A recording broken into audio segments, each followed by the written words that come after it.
This a bot man too. I promise you. This shit lit, cuz. This shit lit. Alright? Run that joint. Niggas looking for the light. Me and my niggas prepared for the dog. Yeah.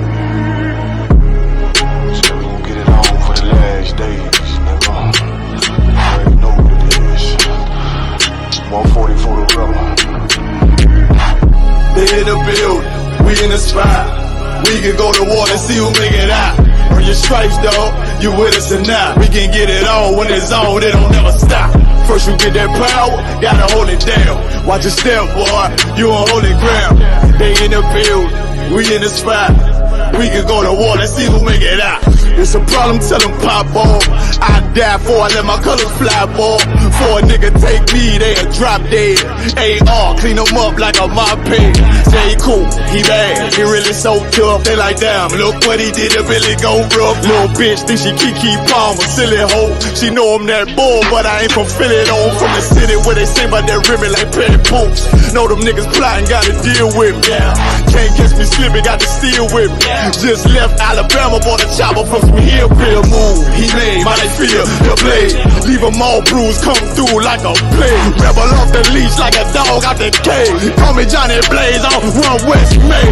Watch your step get stretched like a limousine. So my brother bring that blade back wet. That's my enemy. Little nigga, this that cold, need to talk. Niggas know I got blood in my cup. I just sip it like it's grenadine.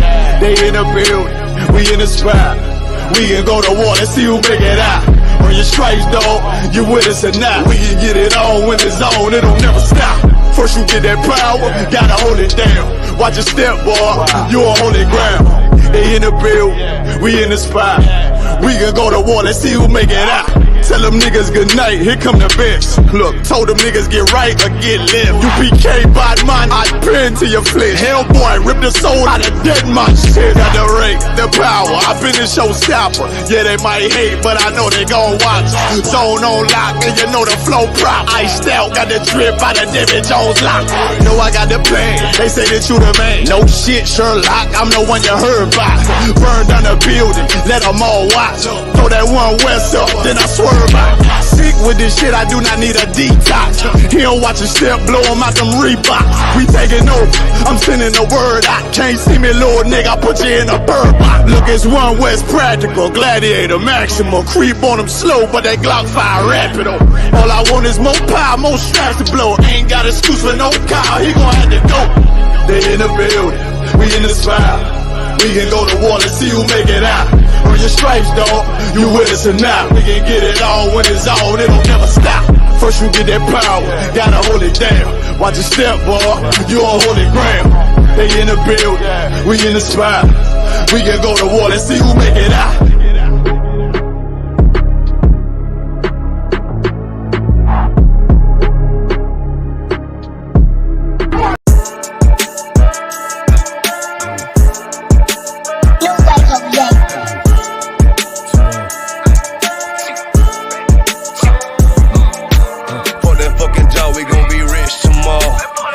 Fucking job, it ain't no more climb.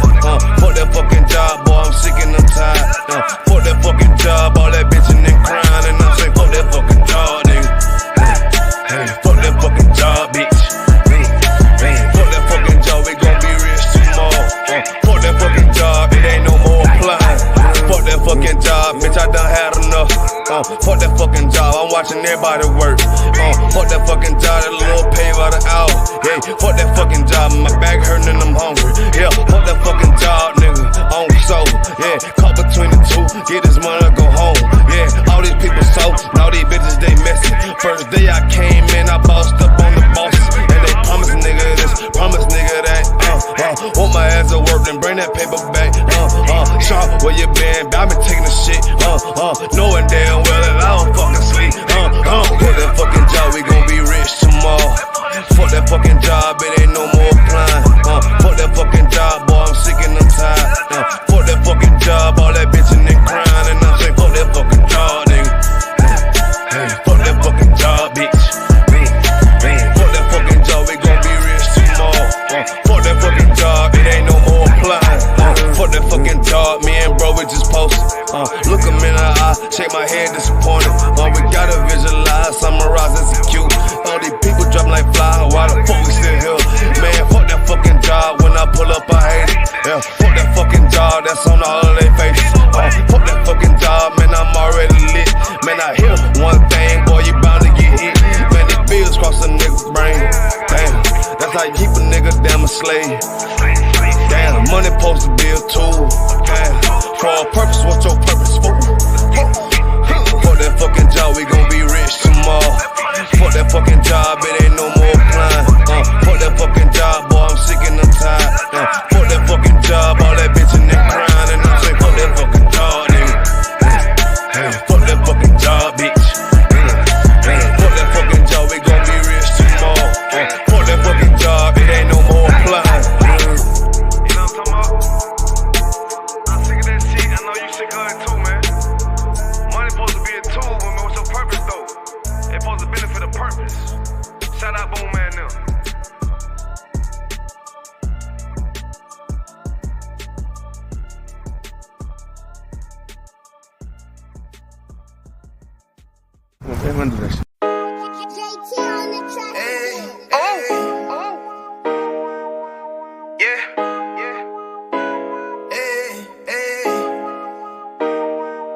You boy, you know what time it is, nigga. Better watch how you step in, yeah. But that was my nigga, yeah.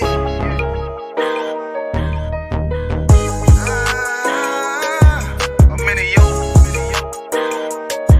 Got my nigga Rewan with me. But that was my niggas, it'll be an honor. You know what I'm saying? Under commanding General Yahanna.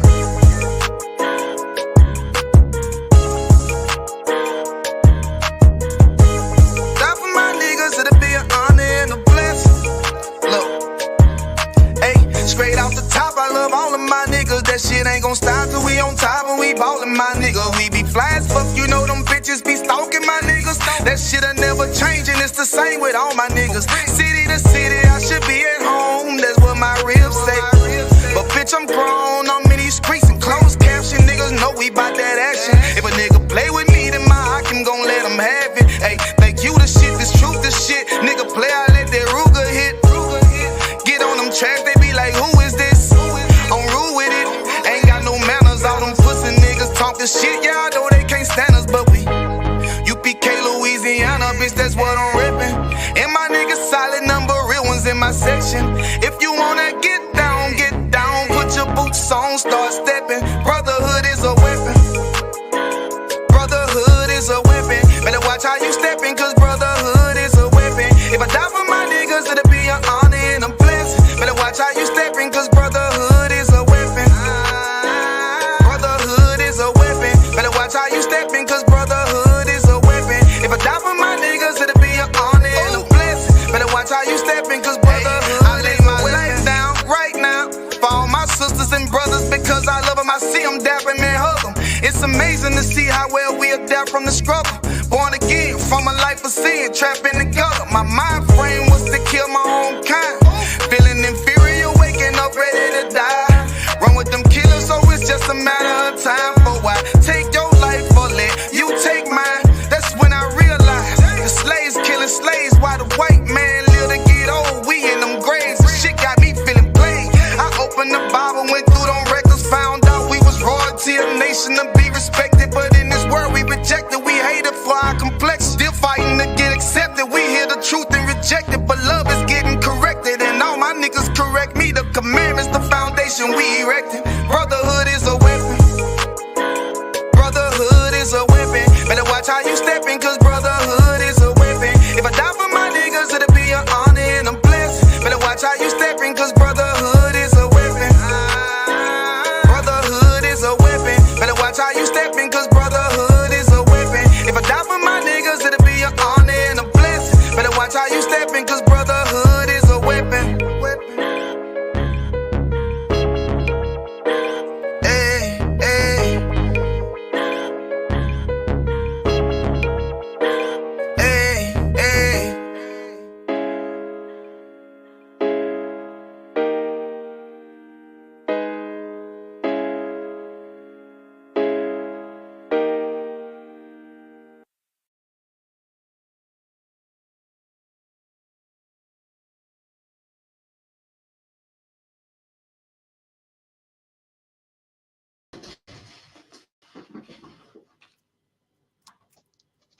All right, Shalom, all the Christ, clap it up, clap it up, clap it up, clap it up. As captain of 10,000 Karafia from the UK in the I.S.U.P.K under commanding General Yahanna. I'm filling in for Captain Mashak till he gets here. So any questions in the meantime online in the class, make sure you type them in and we get them ready for Captain Mashak Mayam. All right, so Captain Mashak Mayam will be here. You know, I'm going to get the classes, get the topics, or get your topics ready, your classes, your questions all ready. And as soon as he comes in, we can fire them out. You know what I mean? So slack. So I got who got here? Your forward to all the sisters and brothers in the class. You know, big up to everyone from Trinidad, Jamaica, the UK, America. Who else got like Grenada, France? Big up to Officer Alban in the class. Big up to we got Officer Mawasap in here as well. Big up to all the sisters that cook the food as well. You know what I mean? Shalom. You know what I mean? Blessed to everybody, man. Let's get a few scriptures. 1 second. Someone said my camera looks funny. Rob, on the camera too up? It's a little bit blurry, sir. Really? Can't. I'm seeing it. Let me look at my side. It might be a connection. Can everyone disconnect? If you're under Wi-Fi, disconnect. That could be the reason why. How am I looking now to up? It's still the same. I'm gonna give it a second. It might take a minute to bump up the resolution. No sweat. Rabbi, take over for me 5 minutes real quick. Come on. Out the stream. No sweat. Let me see. Take back the stream. I'll refresh it and see what happens. Kind of the one, All right. No problem. Of course, as I once said, you know what I'm saying, if anybody has any questions, make sure you put them in the chat, get them ready. You know what I'm saying? Captain Mashak Mayam will answer every single. Say again, sir? Okay, come on. All right, come on. All right, let me see. See if I can grab a scripture real quick. All right, give me let me see.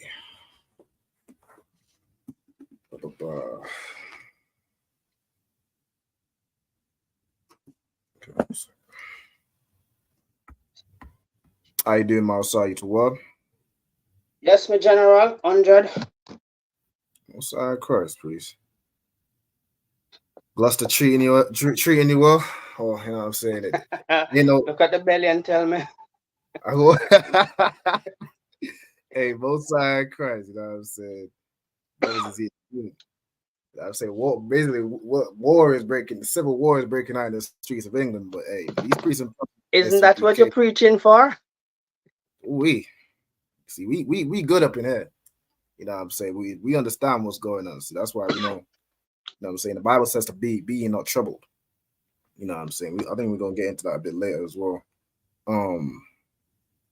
But yeah, man. Yeah, I'll be seeing, you know what I'm saying, in London. Obviously, London is the hub of all these different nations. So London's going crazy. Manchester, there's this whole incident in Manchester. Manchester's going crazy. The Southport thing, which I think Southport is in London. Leeds was on fire. Like, good night. Yeah, this thing is getting about ready. Ain't nothing new, man. It's all about what we want. And without this happening, we know we ain't get what we want. So I can get cut back in the forefront. How are we looking now? Can't. You're much clearer, sir. Okay, so you see I'm looking pretty here. I'm joking. I'm joking. So everyone can. All right, cool. So what about the Southport thing, yeah? Can't. So we're just talking about, you know. Listen, man. England right now is crazy. Everyone's fighting everybody, man. If it isn't you. Oh, damn.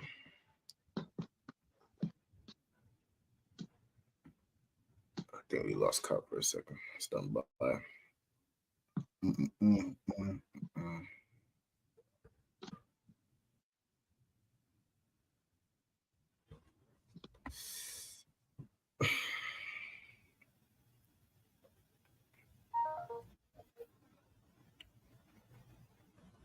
What's that?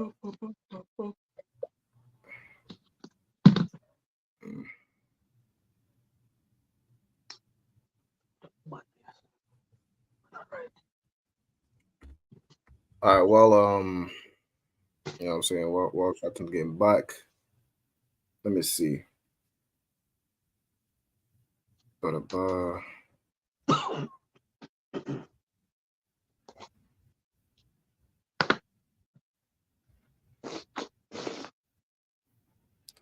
me get I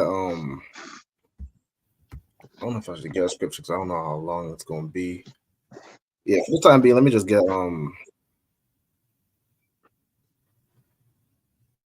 let me see.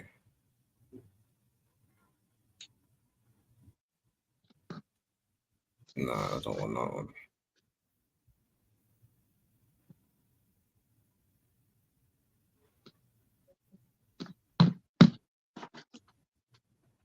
Let me get Wisdom of Solomon, chapter 6 and verse 12. Come on. All right, the water.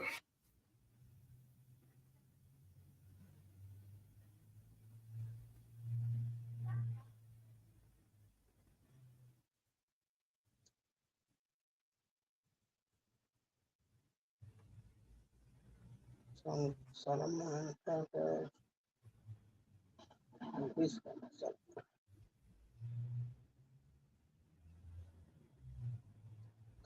can you repeat that for me, sir? Khan, you're gonna get Wisdom of Solomon, chapter 6 and verse 12. You know what I'm saying? As 6 and verse 12. Okay. I think we got Cap back. We stand by. All right, we got you back in. So lucky, bear me on what's going on today. What happens to devil, man? So lucky, but yeah, read where you were. So lucky about nation right against nation. Come on. We get nation against nation. That's in Matthews, right? Right, this is the problem. No one cared about black people until it happened to them. No one cared. Right. But we was writing in Brixton and Tottenham, and Handsworth, all other nations like it's a black problem. And now everybody wants to talk about police brutality. Everybody wants to talk about how hard it is, and this is not right. Who saw the video with the Indian man getting his head kicked off by the police? Khan. Right. Did anyone listen to what his lawyer said? Khan said, yeah, that shit is crazy. What did his lawyer say? He said, you know, something like this has never happened before. It's never been seen before. Such police brutality. He said this police brutality has never been seen. We showed you how racist he is. We showed you how much he only cares about his own people. That's right. This happens all the time to black people, man. It happens from the 60s, happens in America, happens in Jamaica, happens everywhere black people are. But guess what? Black people suffering. He don't see it because he only cares about his people. So to him, this is an outrage. I can't believe this is happening. It's the first time this has ever happened. When to us, this is the norm. If a black man got his head kicked in by the police, it will be normal. If a black man got bodied by the police and roughed up, it will be normal. But to him, it's crazy. It shows you, black men, that you only got to care about yourself, man. I go out on the streets and tell black men to only care about ourselves. And what do I hear all the time? You're racist. You can't say that. Well, he cares only about himself. What's the proof? What's the proof? He saw a man get kicked by the police and he said, this is the first it's ever happened. This has been happening. You know why? Because he only cares about himself. And him caring about himself makes him flourish. He's the reason. That's the reason why the East Indians are doing better than us, because they're only caring about themselves. We're caring about everybody else when really we should be caring about ourselves. That's the problem. Right. Yeah, read that, Baba Kashar. Book of Matthew, chapter 24 and verse 7. For nation shall rise against nation. Right. So this is Yahushua. The Yahushua, who's our king, who's a true prophet, man. Nothing like that Muhammad guy. He's a real prophet, man. He can see the future. And his disciples sat him down one day and said, Yahushua, show me when the end of the world will be. The end of the world being meaning what? End of society, end of this white man society. And he gave him signs to look out for, man. Things to watch out for. And one of the things he told him to watch out for was what? Nation shall rise against nation, man. Nationality against nationality. And that's what you're seeing today, man. That's what you're seeing today. The police want to harm black people. Ukraine versus Russia. Taiwan versus China. Palestine versus the so-called Jewish man. The white man versus the East Indian man down there in Southport, man. Christ said this will happen, black man. And what? These are signs, man. You know when you're driving and you're looking for the signs to Manchester. You're looking for the signs that will get you to Manchester. And black man, Hispanic man, we're looking for the signs that will get us to freedom, that will get us to salvation. As we're driving, we see, okay, Indian man versus white man. Okay, a bit close. Earthquake in diverse places. Okay, we're getting close. You know when you're driving and you see Manchester 5 miles, you're like, okay, I'm getting close. Yeah. Manchester 5 miles. All right. You know what I mean? Just 1 second, slack here. Come on, sir.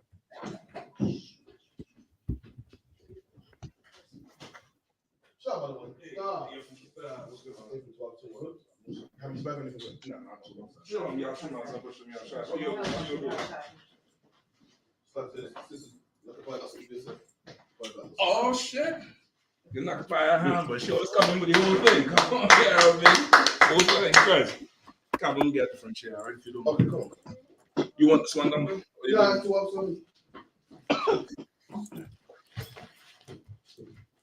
Hey, Shalom, say y'all about Qatar. We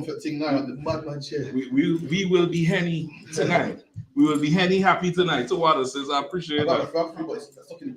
That's my son. No sir. Say again. I had a frog For us. stuck in the car as well. We don't drink alone. Nah, it's all good. It's all good. You sure it's still stuck there? Hell. somebody might take that as payment and all. Who you have on tonight? So far, brothers are coming in still. We got Officer Alban from Manchester. Alban, what's up, man? You have some Shabbat Qatar. We also got Officer Well, yeah, Mawasa, what's going on now? You have some Qatar. Mawasa, you making that camera closer to you? Oh, now I see you. Now I see you. Okay. All right. So what we had? There had any questions? Come on, Counselor. No, sir. For me, so everyone's hearing about Vice Talbot's case. I need to know where we stand on this. Is it wrong? Because all right, so what I'm asking is, some men are saying, "Yo, he's a murderer. He needs to be in jail. It's not fair, boss case because he's a singer." I mean, but same time the brother. So I'm like, okay, well, what's the proof? What's the proof he's a murderer though? Oh, Salaki. What's the proof he's a murderer? All right, that's true. That's like saying, that's like being mad at OJ for getting off. A jury found OJ not guilty. That's true. Right. And that's just that. So what I'm hearing is everyone saying, why you want to free him? Why you want to free him? Why does he sing? If somebody else, like, but at the same time, I'm thinking he's a brother, so I want to free at the same time. So I'm kind of caught in between. Okay, it shouldn't. The justice should. If we're talking about from a judgment standpoint, that you can't really comment on that because you don't know details of the case. You don't know.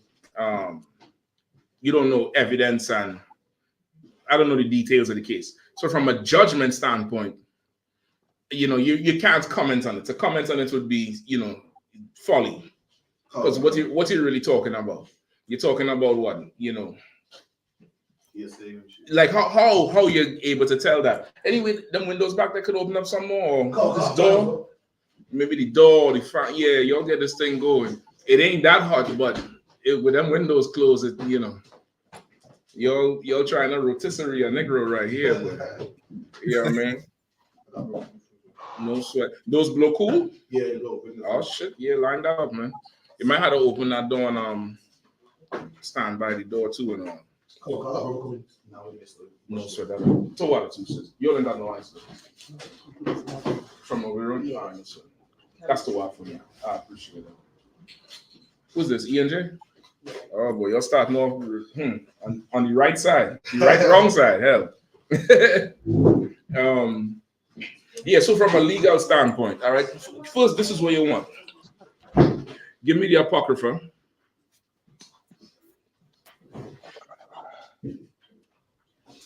All right.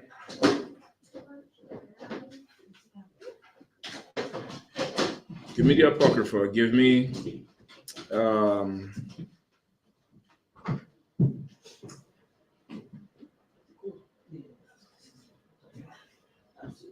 Hold on.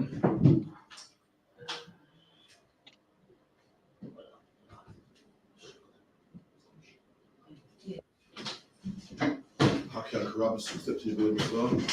That's right.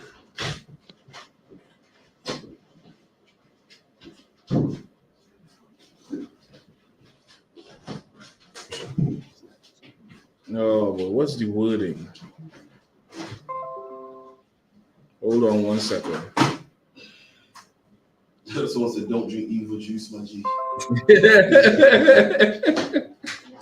Listen, man.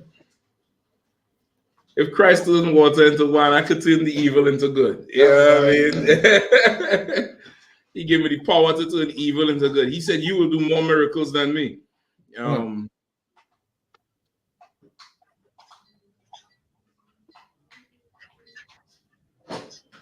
Okay, what is it I'm looking for? It's in the Apocrypha. All right. You caught it, so I might find it. Is it matter? Hear the matter first. You hear the matter, the judge. I think that's it. Give me that first. All right. Any other questions in the room or online? I got a few lined up, sir. All right. I got Ecclesiasticus 11 and 7. It might be it. Ecclesiasticus 11 and 7. Let me hear it.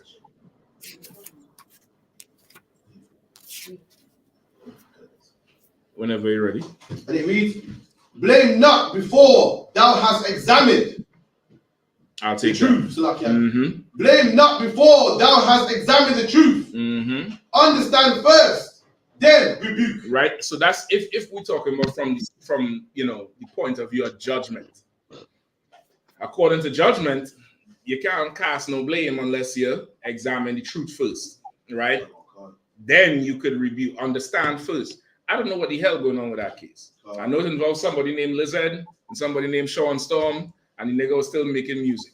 But as far as the case go, I haven't a clue, right? I know that he's accused of what? He's accused of murder or conspiracy to murder or something. What is it? Is it murder or conspiracy?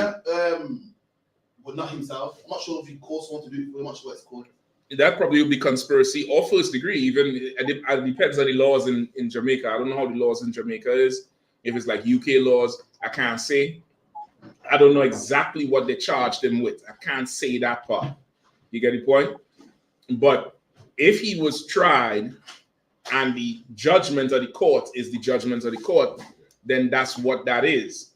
You get the point? So from that standpoint, if it's a matter of according to right judgment, unless you telling me somebody could come and prove now and say, well, listen, the court had this evidence, that evidence, and they denied it and they got rid of it in order to free this fool, then who the hell knows? I don't know that. I can't say he guilty. I don't know nothing going on with the case. If I was to say he guilty, I would be no different than white people who were saying OJ guilty. He shouldn't, he should get the death penalty. When a jury of 12 found OJ not guilty, or they're not guilty, and he got acquitted. Some devil on death row, it's on record, admitted to killing the blonde-haired girl and the blue-eyed boy. Some devil in prison admitted to another prisoner. They have the statement that he did it. Some oppressors now will think OJ should still be in jail. I can't, how you weigh in that? But you got to do what the scripture says. So read it one more time. Oh, God. Ecclesiasticus 11 and 7. Blame not before thou hast examined the truth. Right. Blame not before thou hast examined the truth. Go ahead. Understand first. Right. Understand it first. You're going to have to go through and understand what the hell going on and what happened and what did not happen. Go ahead. And then rebuke. And then you could rebuke. Then you could say it's wrong or it's right, or he's wrong or he's right, or anything else. Go ahead. Go ahead, keep going. Verse 8. Verse 8. Verse 8. Answer not before thou hast heard the cause. So again, you have to chapter. Again, you can't answer because did you hear the cause? You ain't hear the cause. I don't know if anybody was following the case. Was anybody following the case? I'm following it, but even then, I'm not like authorized to judge on it. I mean, I don't know what the hell happened. I don't even know what if he was acquitted or if the case was dismissed or if it was a mistrial. All those terms mean different things. I think acquittal means they found you innocent or found you not guilty. You don't have enough proof to say you're guilty. A mistrial is when they muck up the trial either from evidence or the lawyers wasn't following protocol with it. Go ahead, sis. I think one of it is that he won the appeal, not to have it retried. That's why they're afraid. So we're going to retry him, but he appealed against it. So the retrial, okay, so then the first trial was what, a mistrial? I think so, because he's there for 13 years. But when I read, it is his reason why it's free is because the lawyers. So what is this? The lawyers did an appeal. Let me get a bottle of water to your water. Trial. So what? So okay. So the first case got thrown out or something. So they tried a retrial, but his and lawyer fought against it. Fought against the retrial, and then that's it. Yeah. So then that's it. You know what I mean? Like twice they didn't succeed. What's you gonna do? You get the point? So what? What we at? Read verse 8 again, please. Verse 8. Answer not before thou hast heard the cause. Neither interrupt men in the midst of their talk. Right. Of course, that's teaching you what? Class and decorum, behavior. Benjamin will call that what? Brought up see, right? You know what that word? You ain't had no brought up see. You get, you know what I mean? Mute your mics too if you're talking in the back, all right? Let's just, leave them, just mute the mic. All right? Benjamin say you have no brought up see, all right? Do me a favor. Could you open a window in the back and leave this front door open and put up Shema at the front door? That'll work too. All right, just to get the air flowing. Handle that Radayala. Check the window. No, the slack. One man had to do it. Just one man. Or whoever you want, Karathi. All right. Just Karathi, just help him out. All right, so somebody online there, pick up from where Captain Karathi left off. Ecclesiastes and 8. Ecclesiastes 11 and verse 8. Answer not before thou hast heard the cause. Neither interrupts men in the midst of their talk. Right, so you can't answer before you heard the cause. You're gonna have to hear the cause. You're gonna hear both sides. You're gonna have to hear it if you want to make a right judgment, a just judgment, right? And neither interrupt a man in the middle of his speech. It's just teaching you class and etiquette and how to be, civil, right? Which comes from the Bible. Go ahead. Strive not in a matter that concerneth thee not. That's the main thing. Read that again. Strive not in a matter that concerneth thee not. Strive not in a matter that concerneth thee not. Does keeping cartel in jail concern me? You could put a chair there and leave the door open. Take a chair, put your back to the door, so you can keep an eye on who coming in. Salakia. Put your back to the door. No, put the chair all the way to the door. All the way to the door and put your back to the door. There's a chair. Sit in that chair. You sit in that one. Sit in that one so you could see the street and you could see inside. Anybody come in there, they come wrong, 9-9 right at the doorstep. Right? Make sure you all come correct. All right. Where we at? 9? Right, go ahead. Strive not in a matter that concerneth thee not, and sit not in judgment with sinners. No, this is wisdom in giving you. Don't strive in a matter that don't concern you. You get the point? Don't strive, don't make that your part of your whole business when that thing don't even concern you. Don't strive in it. It's different with striving is like, now you taking up this thing and you want to run with it. That shit ain't even concern you. He free. As far as I'm concerned, now I'm a fan of Cartel. I think he's the best thing in music out of Jamaica ever in the history of music. As far as I'm concerned, he free, he locked up, he's still making good music. It don't really matter. I think you put him in a coffin, you might still get music coming out. You get the point? That shit don't concern me. I'm not here to put people in prison or free people from prison, right? In that context of going to court and all that shit. That's not what we're here for. What we're here for is to raise the 12 tribes of Israel up. That's right. Right? Now, if he in jail or if he ain't in jail, the white man is still the devil. That's right. He in jail, he not in jail. Kamala Harris going to destroy black people. He in jail, he not in jail. That don't mean nothing to the Pakistani who get his nose kicked in Manchester. Even though they'll try to listen to Vibes Cartel and be like Vibes Cartel, that don't mean nothing to them. That don't mean nothing to them dumb broads who went and poured oil all over Heathrow. I don't understand how nobody ain't kicking them in the head. You go into a whole international airport like Heathrow. Heathrow is not, no disrespect, but it's not Birmingham Airport. It's not Luton Airport. That's a major airport. That's like JFK or, any one of them major international hubs. You get in there and you spraying oil all over the place and nobody can kick you in your head. Like that, they don't give a damn about Vybz Kartel or not. You get the point? So now he free, he get free. Good for him. I'm sure he suffered horribly in there. He looked like he's rough. He looked like he got all the diseases that plague black people. Hypertension, cancer, diabetes. He looked rough. He gonna need to get some treatment. But as to have an official stance on it, it's trivial for what matters in the grand scheme of things. For right now, it matters. For right now, it matters because everybody wants to see him free, want to see him perform, want to see him, do whatever. What really matters is the future of black people. That's right. You get the point? That's what really matters. You get the point? Now, look like Buju Banton. Buju Banton came free. What do we say now? He was found guilty. Ain't nobody chastising Buju for nothing. So what sort of judgment you really want to have?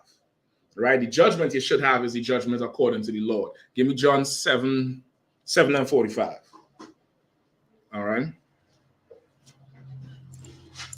Give me John 7 and 45.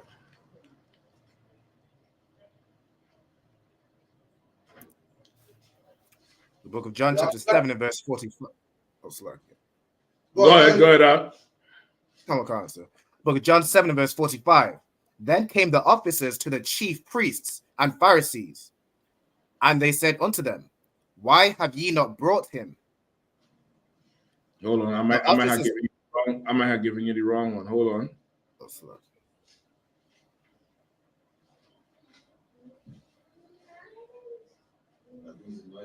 It feel cooler? Most are in Christ, man. Listen, the ENJ working, man.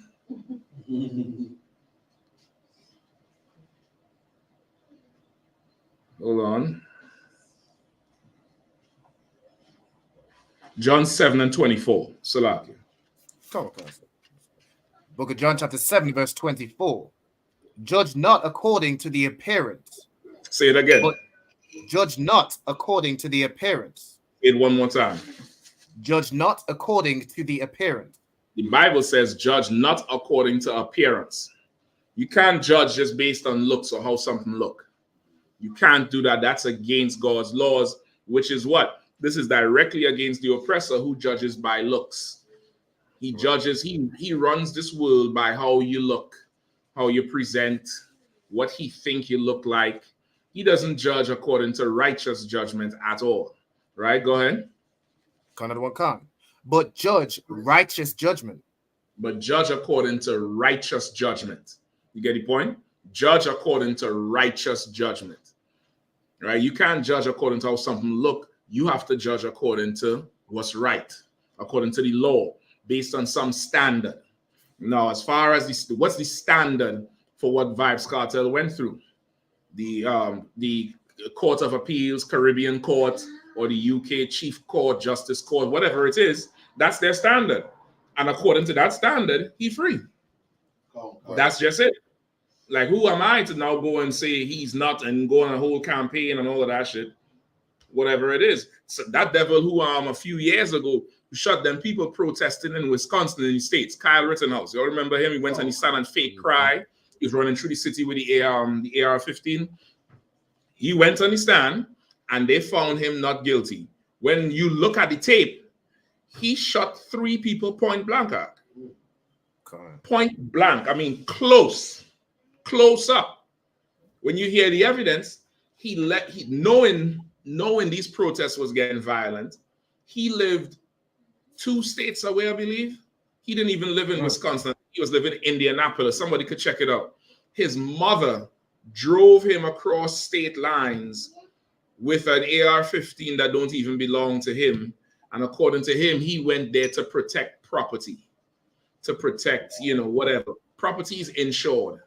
They burn down a store, the insurance is going to rebuild it. You know what I mean? They loot a building, they're going to get their stuff back. But then people he shot ain't coming back. You get the point? Oh, in America, you know, even the gun laws in America, if you were to have a legal, you know, right to carry, there's certain places you cannot go. Legally, they call them places of menace. They say you can't go in places of menace. What constitutes places of menace? Clubs. Anywhere there's parties with alcohol, where it's easy for what's called that? Not for conflict to happen. Where it's easy for conflict to happen, you don't want to have at ready arms a deadly weapon. So they're saying if you go to that spot, knowing you have it on you, knowing the type of place this is, you kind of complicit in whatever happened because you left home with this thing. You get the point?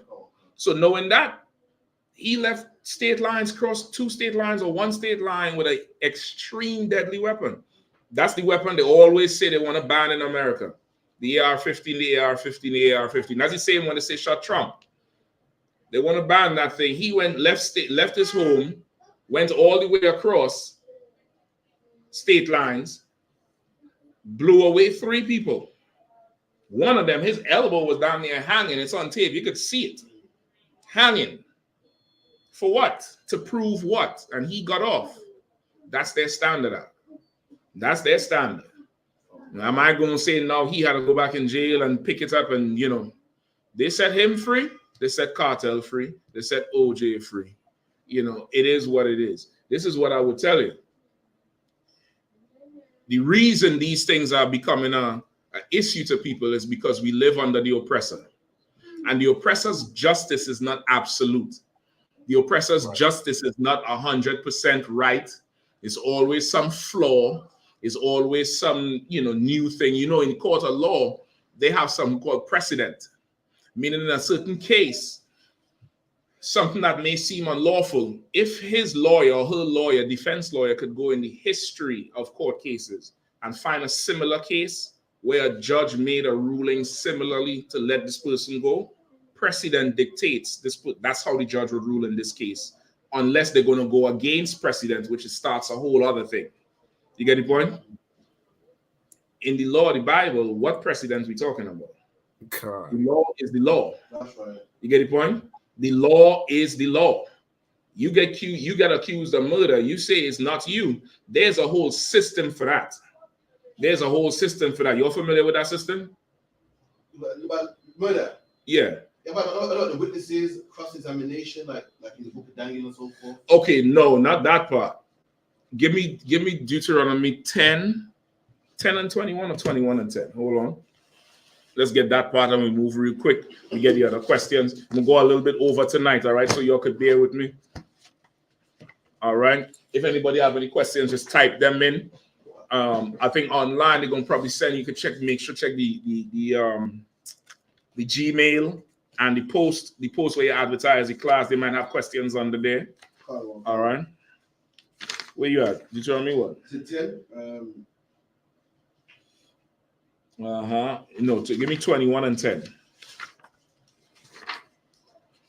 Or whatever I don't get to this week, I'll probably get to it next week. You all know, of course, tonight, General Hyman is doing scripture breakdown live from Detroit. You'll get that a hand, give him a hand. All right, Midwest Fire Weekend, hosted by Captain of 13,000, Mao Quad, 13 Shield Commanding General Yahanna going to be having a monster lecture tomorrow night, 7 p.m. Eastern, which is about midnight UK time.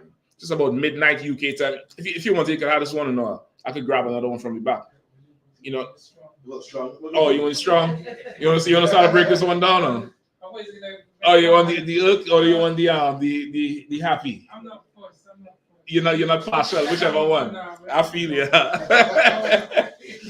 You know what I mean? The general gonna have that lecture on demons tomorrow night. What are demons? Breaking down what demons are and how to rid yourself of these demons and recognize demons. A lot of people don't understand what demons are, what demon possession is. A lot of people don't realize you've had demons your whole life.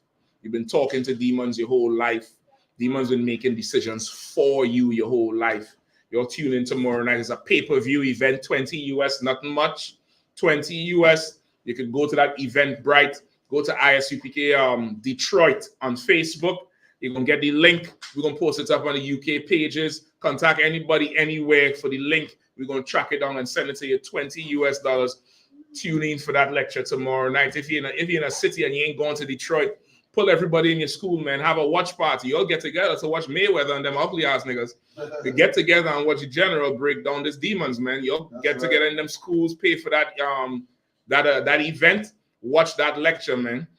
Saturday, I believe they're doing a tour in Detroit of the African American Museum. I heard they reconstructed a slave ship according to the historical records.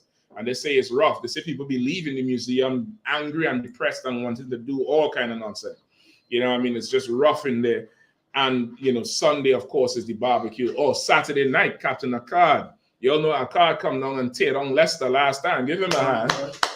Tear Leicester down, you know, ridiculously last year. Well, this year, he dropping his album, I believe his debut album in Detroit. Come on. Galbum. Oh, we don't say album. No, so why we say album? Galbum ain't no different. Because I thought we were supposed to stay away from the bomb. No, it's nice around. Nah, we don't. Nah, man. Listen, Benjamin be taking it way too far. Don't nobody tell me about no album. When them niggas stop smoking weed and spitting up on it and sharing it around, then y'all could talk to me. You're sharing the weed blunt, passing the weed with a nigga spit on it and put it in your mouth. You're kissing the nigga. Don't tell me nothing about no album and no Guyana, Guyana and all kind of thing. Stop kissing the next nigga weed. And then we gonna talk. Shit. Right, but you get my point. So he dropping that album release party. All right, in club in Detroit, and Sunday's the barbecue. So you know, UPK, we're gonna be locked in all the way. Where we at? 21? 21 and 10, right? No, start at 1. Deuteronomy 21:1. If one be found slain in the land, which the Lord thy God giveth thee to possess it, lying in the field, and it be not known who have slain him, then thy elders and thy judges shall come forth, and they shall measure unto the cities which are round about him that is slain. Right. So now, if you find somebody dead in your city, you find a body, you don't know where this body come from, you don't know who did it. The leaders of that city, which is important. Why it's important to have leaders in your community, right? The Pakistanis, they have leaders. Somebody talking up for them right now. Right now, that white cop kicked that man in his face and stomped on his head. And some lawyer got up there and said his relative is scared to go to work now. We went to work after Trayvon Martin. That's we went to work after Mark Duggan. Right. Some of us was working through George Floyd riots. How all of a sudden he can't go to work? He's sick. He wasn't sick when there was bombing Gaza. Right. That made him sick. Right. Then the lawyer gets on TV and say, what? We have never seen police act like this before. Police been doing that to black people for fun. Everywhere. What is we talking about? You get the point? So it's important to have leaders, because leaders will speak on your behalf and they'll set the tone of how everybody around should view you and treat you. They'll set the tone. So it's important to have leaders. So they're saying, if you find a dead body, you're supposed to measure from the dead body all the cities around and check to see who's the closest city. All the elders had to come out, all the leaders of each city, whoever's over them cities had to come out to this council soon as we find the body, right? Ain't no, CSI and yellow tape and investigation and forensic, nothing. The Lord said this is how you investigate that murder. Go ahead. Verse 3. And it shall be that the city which is next unto the slain man, even the elders of that city, shall take an heifer which have not been wrought with, and which have not drawn the yoke. Right, and the elders of that city, the closest city to the body, the leaders of that city had to come out and take a heifer, a cow, which have not been wrought with, meaning this cow ain't been bred or been breeding with nobody, with no other cow, of course. and not drawn the yoke, meaning this cow ain't go to work yet, right? This is a valuable cow still. Go ahead. Verse 4. And the elders of that city shall bring down the heifer unto a rough valley, which is neither eared nor sown, and shall strike off the heifer's neck there in the valley. So now you're supposed to bring that cow down into a valley, right? A valley which has not been what? Used for agriculture. It's a rough valley, meaning this valley hasn't been cleaned, you know, all the grass removed and plowed and the soil turned that you could plant stuff in. This is just an open field, like a valley is just an open, it's rough still got stones in it. You bring that heifer down there and you cut the neck, right? Go ahead. Verse 5. And the priests, the sons of Levi, shall come near, for them the Lord thy God hath chosen to minister unto him, and to bless in the name of the Lord. And by their word shall every controversy and every stroke be tried. Right, so now the priest gonna come down, who at this time was Levi, right? And they're gonna come down because the Lord chose them to do the priesthood. Today would be anybody who's an ordained priest, right? And they will hear every word right there where that cow is bleeding out. All right, go ahead. So, what's the every word? Is it witnesses? Whatever is being said. We found this body. This is so-and-so son. This is so-and-so daughter. They was here, there. So-and-so said that they'll hear every word. They're hearing everything. Go ahead. That like the detection nowadays. The intake. Exactly. Go ahead, sis. What's with the cow sucking up? We about to hear about it. Come on, we get in there. Y'all trying to cook fast, man. What's going on? Go ahead. She's like, what's with the cow? You want to curry that? She want to make a cow beef stew. She's like, don't waste the cow. Go ahead. Verse 6. And all the elders of that city that are next unto the slain man shall wash their hands over the heifer that is beheaded in the valley. And they shall answer and say, our hands have not shed this blood, neither have our eyes seen it. Right. So now is this they cut the head off the cow and the cow bleeding off, and they now have to come and wash their hands over the body of the cow. And they're doing this is a witness before the priest and the Lord that they went through their city and nobody in their city did this murder. So they washed their hands over the cow. You ever hear people say, I wash my hands of this? That's where it comes from. My hands are clean of this murder. That's what they're saying. Because, of course, if your hands dirty, you would be what? Guilty, but there's another term. Red-handed? Red-handed. Red-handed comes from what? The blood. The blood. You was caught red-handed.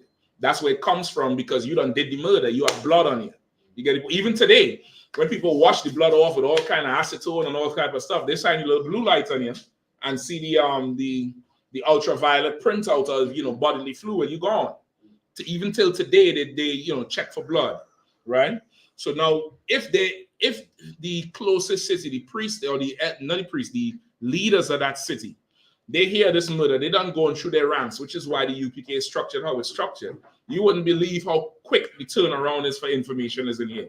Worldwide, Commander Yahanna make a call, general call, captain call, officer, boom, information go right back, couple hours, it's done. This white man put you in jail for 6 months, you waiting on trial. What the hell is that shit? What are you getting paid all this big money for? To do what? Israel, we didn't have prisons. In Israel, our culture wasn't locked up. Our culture was what? Punishment. Stripes, which means whipped. Or you get your hands removed, or your eyes taken, or your head chopped off, or you have to go work off a debt if you stole something. You gotta work for this man now for 7 years. Whatever is the wage, whatever is the value of the thing you sold, you gotta go work out for him. Or you get banished to another city, which is what we come into after this one. But we didn't have prisons where you hold somebody just there. That's a waste of people. It's just a waste of time and it's a waste of people. It doesn't do nothing. It's damn near like how Esau have You're Grounded. You remember how when you all was young and you all see them white sitcoms, who you talking to? Go to your room. You're grounded. And you looking at your brother and sister like grounded. I wish we could get that shit. You remember this knot on my head here from getting beat with his chair? Like, that's what it is for us. Like, we are a much better people than them, but the punishment makes us better. You get the point? Now, I'm not saying you abusing your children is good. That's not what I'm saying. But spare the rod and spoil the child is way better than you're grounded. You're grounded is not doing that. I guarantee you that Rwandan who went in that school in London and did that heinous crime, I guarantee you he ain't never get his tail torn out the frame. You get the point? You notice no matter where we are, we don't do the things they do. You will never see an Israelite take up a knife and go run ragged and stab other people's children and kill them. You'll never see an Israelite steal a truck and plow through a whole herd of people like what happened in France, I think 2017, in London Bridge. You never see an Israelite go and get a meat cleaver and cut and hack somebody's chest open and cut their heart out. You will never see us doing that. That's right. We're just a better people. That's right. You understand? So this is that's the system of how things would happen. Keep going. Verse 8. Be merciful, O Lord, unto thy people Israel, whom thou hast redeemed, and lay not innocent blood unto thy people of Israel's charge, and the blood shall be forgiven them. So hold on, Salaki. Read from verse 7 again and come all the way down. Verse 7. And they shall answer and say, our hands have not shed this blood, neither have our eyes seen it. Right? They shall, as they washing their hands over it, our hands did not shed this blood. Ain't nobody in my city responsible for it. I noticed what the leader said. What did the leader say? Our hands.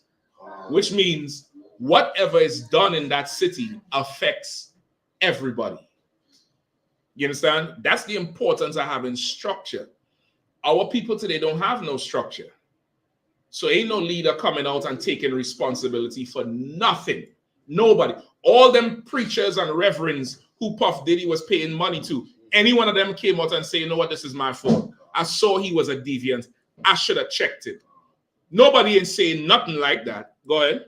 Just on the back of that, what's his name again? Boris Johnson. He didn't say, you know what, I effed up. I had man having a party during COVID. It was them. I didn't know this. I did this. This was, I didn't know this. It slipped me somehow. It's passing the buck. But he should have said, you know what? This is my fault. Give me the full force. Yeah, I'm in charge. And that's part of being in charge. Part of being in charge is when somebody under you does something stupid, brother, you had to stand in front of it. You had to stand. And when I say stand in front of it, meaning it's you. If there's blame coming to you, you had to take that shit. Because this is somebody in your care, in your charge. Like, imagine your child going next door and burn down the neighbor house. What are you going to do? It's not me, it's my child. You know how stupid that sounds? Oh, God. This is your fault. And you're going to rebuild this house. You're going to pay these people for their house, even if it's for the rest of your life, because it's your fault. That's the importance of leadership.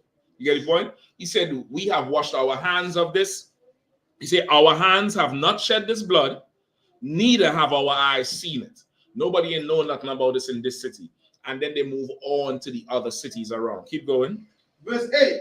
Be merciful, O Lord, unto thy people Israel, whom thou hast redeemed, and lay not innocent blood unto thy people of Israel's charge. And the blood shall be forgiven them. Right, and they're going to say a prayer to the Lord to be merciful unto them. And don't lay innocent blood out, meaning the Lord is going to take vengeance for the murder. And they're begging that the Lord doesn't take vengeance on their city because they did not do it. Who would know if they're lying? The Lord? Yeah. That's the point of it. The point is this has to be done in public, or when I say in public, not of course in front of all the cities, but the priests and all the leaders. That's public because those are the ones who's witnessing it. So now if you say this thing, you didn't do it, you didn't do it, and you didn't do it, and somebody lies, and then something happens, some plague happened over there and kill everybody, everybody will know that nigga lied. And that's why that's happening. Everybody would know it. Right? Go ahead. Okay, verse 9. So shalt thou put away the guilt of innocent blood from among you, when thou shalt do what which is right in the sight of the Lord. So now you're going to do right in what's in the sight of the Lord by doing this. You go through this process, that's how it's done. Keep going. Verse 10. Uh-huh. When thou goest forth to war against thine enemy, Uh-huh. and the Lord thy Right? God hath... So now, let me ask you this. Why is it that thou goest forth to war before thy enemies? Oh, come on. You got some wicked Negroes that commit murder, so you got to take care of them. And the leaders is not charging them. Rather, yeah, you want to stand out there and just keep an eye, all right? Go, say it again.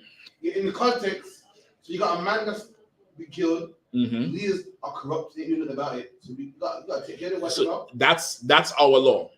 Our law is a murder happened. You from Birmingham. What's right or wrong here? Birmingham, Nottingham, Leicester. No, neighboring cities: Birmingham, Coventry, Wolverhampton. Birmingham, Coventry, New Hampton. Let's go Nottingham, Leicester, 5. Wolverhampton, right? 5 cities, right? Let's say a body is found. You go around the city. What should rightfully happen is that the leaders would say, yeah, this person here, they did it. And they would bring them forward and they'll get judged. They'll get a judgment for murder, right? They'll either confess or whatever it is. If nobody confesses it, the closest city, whoever it is, they're going to know how to face judgment. And then it'll start to move. It'll start to move around. They're going to find out who it is. And whoever was hiding that person, everybody falls on that city. Everybody falls on that city. Go ahead. It's like it's the closest city to where the body was found. That's where they start. The closest, that's what they say, they measure from the body, the closest cities. They start there. And they bring the heifer down, cut it. They start with that person. And them leaders will come and say, listen, we checked. This wasn't us. We wash our hands of this blood.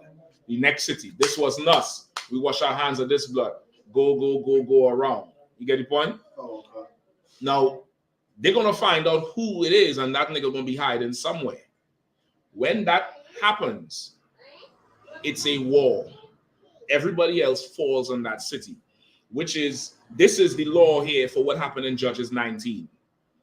Remember Judges 19 when the Ephraimite had his rib who left him. She whored on him. She went to her father. He went to her. When he was leaving, the men of the city, evil men of Benjamin of the city came, took the sister and abused her all night, sexually violated her all night. She died. You all remember that? Okay. What happened after? That civil war, the inquiry. Well, you know where it is now. You ain't got to do the inquiry. It happened in the city of Benjamin. They knew who the men were. Because remember, the man said, don't stay in these streets. They're sons of Baal. They're sons of Baal doing something. Go ahead. Their government did nothing about it. So Israel came together and did something about it. And that's, again, you're going to have to have leaders and you have to be zealous for judgment and justice. Benjamin slept on justice. Benjamin knew the men was there, violating the city and did nothing about them. Nothing. You get the point?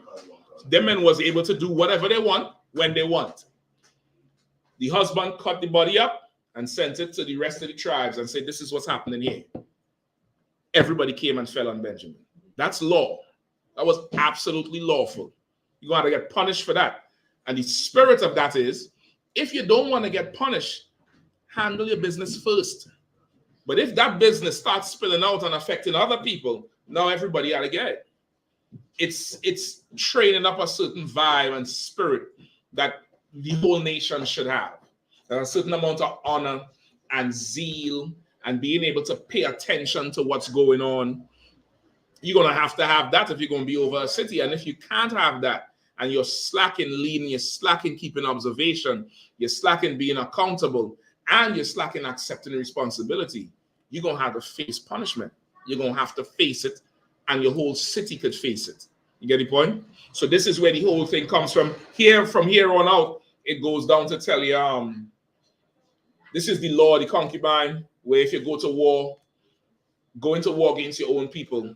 The concubine here is talking about a woman of your own people who, because her people sinned, her tribe sinned, they get fell on, and she has to now go into servitude.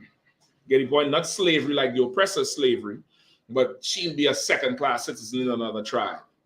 And if you don't want that to happen to your daughter, what would you do?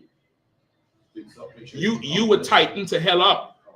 You would tighten to hell up. And when something happened, you would step forward and face it, because it doesn't just stop with you.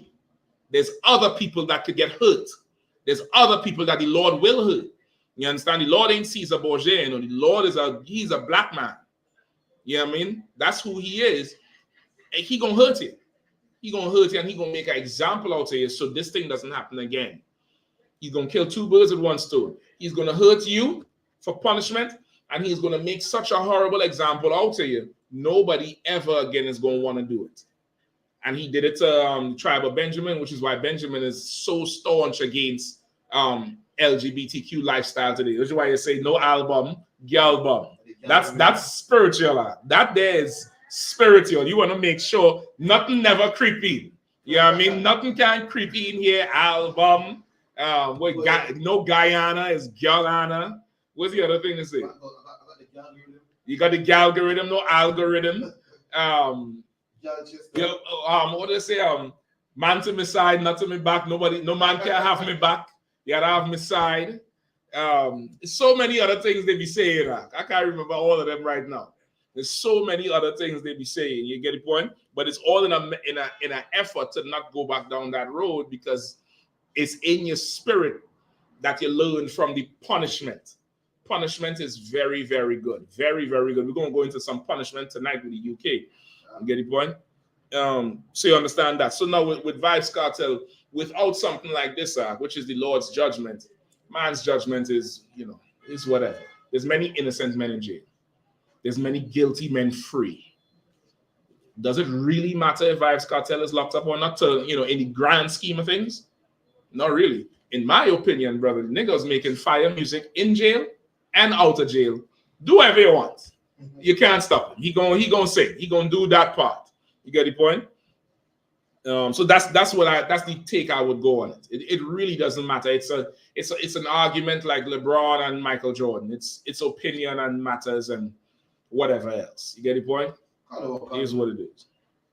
Go ahead. Brother online says, thank you for taking questions. Is what's happening in Great Britain now the wrath of God and his punishment? Not now. To what? I'll take it after. But you can pass it on to your brother. Read the question one more time. So the one take questions. Who's asking the questions? Name is version 73 6HA. Right. Version 73. That's a postcode? Nah. Version 73. Just type in what city you're in, what location you're in, just so I know where you are, right? Once again, listen, man, I already said this before. I'm gonna say it again. I Commanding General Yahanna taught me, brother, or the generals taught me, brother. Everywhere I go, I come to steal black people back from the white man. That's right. I'm on a serious mission to fill every school, everywhere, every corner with blacks, Hispanics, and Native Indians that would cry aloud and beg the Lord to burn this kingdom down. So I want to know where you are, where you're asking your question from, brother, so I could come teach a class down there and raise up 25 more brothers like you with their 25 families and children. You understand? So put in where you typing in from. All right, we say. Oh God, he said, "Is what is happening in Great Britain now the wrath of God and his punishment?" Thank you. All right, and now, okay, just clarify for me what you mean. What's happening in Great Britain? A lot is happening, to be honest with you. There's definitely a lot that's happening. Clarify for me what you mean by that. All right. Person from London. London in the business where? North, south, east, west? Let me know where. From north. Up North London. What's North London? Tottenham area. All right, North London. North London, I'm assuming you're a brother or you're a devil. You got to say which one of them. The N13 to be precise. Say again? M13. I know what that was. That's the postcode? Right, M13 to be precise. I feel, listen, is you're Israelite or you're a heathen? State the registry too. I'm gonna open this nice bottle of Happy right here. If y'all want some, you'll see.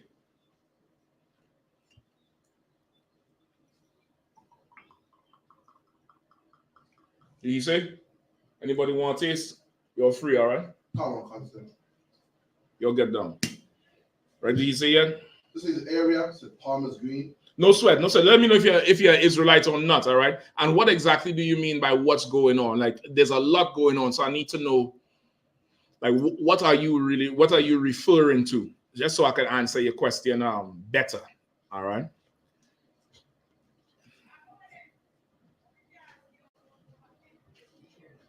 If not, if you're waiting on him, let me know about any other question, all right? Come on, constant. So I can get some more ice. You can fill it up with ice too, all right? So what? While waiting him, sir, got a question. Says, are Edomites expected to marry other Edomites, or can they marry other nations? Okay. If you have heathen children, who do you encourage them to marry? Okay, all right. So if you have heathen children, who should they marry?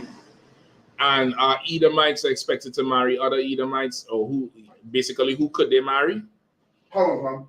Okay, so this would be from somebody who would may have heathen children or some kind of heathen situation. Okay, let's say you have heathen children, right? This would specifically be, not specifically, but more so be for a sister, an Israelite, who probably had a heathen in the world. Now she realizes she has a heathen child, or a brother who married a sister who had a child before that's a heathen. So anybody in that situation, that's basically what they're talking about. Anybody in that situation, you might wonder what's the future for your children, because they're in your care, and that's a very valid concern. So what is this? Appreciate it. That's a very valid concern. Okay, so let's first go here. Give me Genesis 25.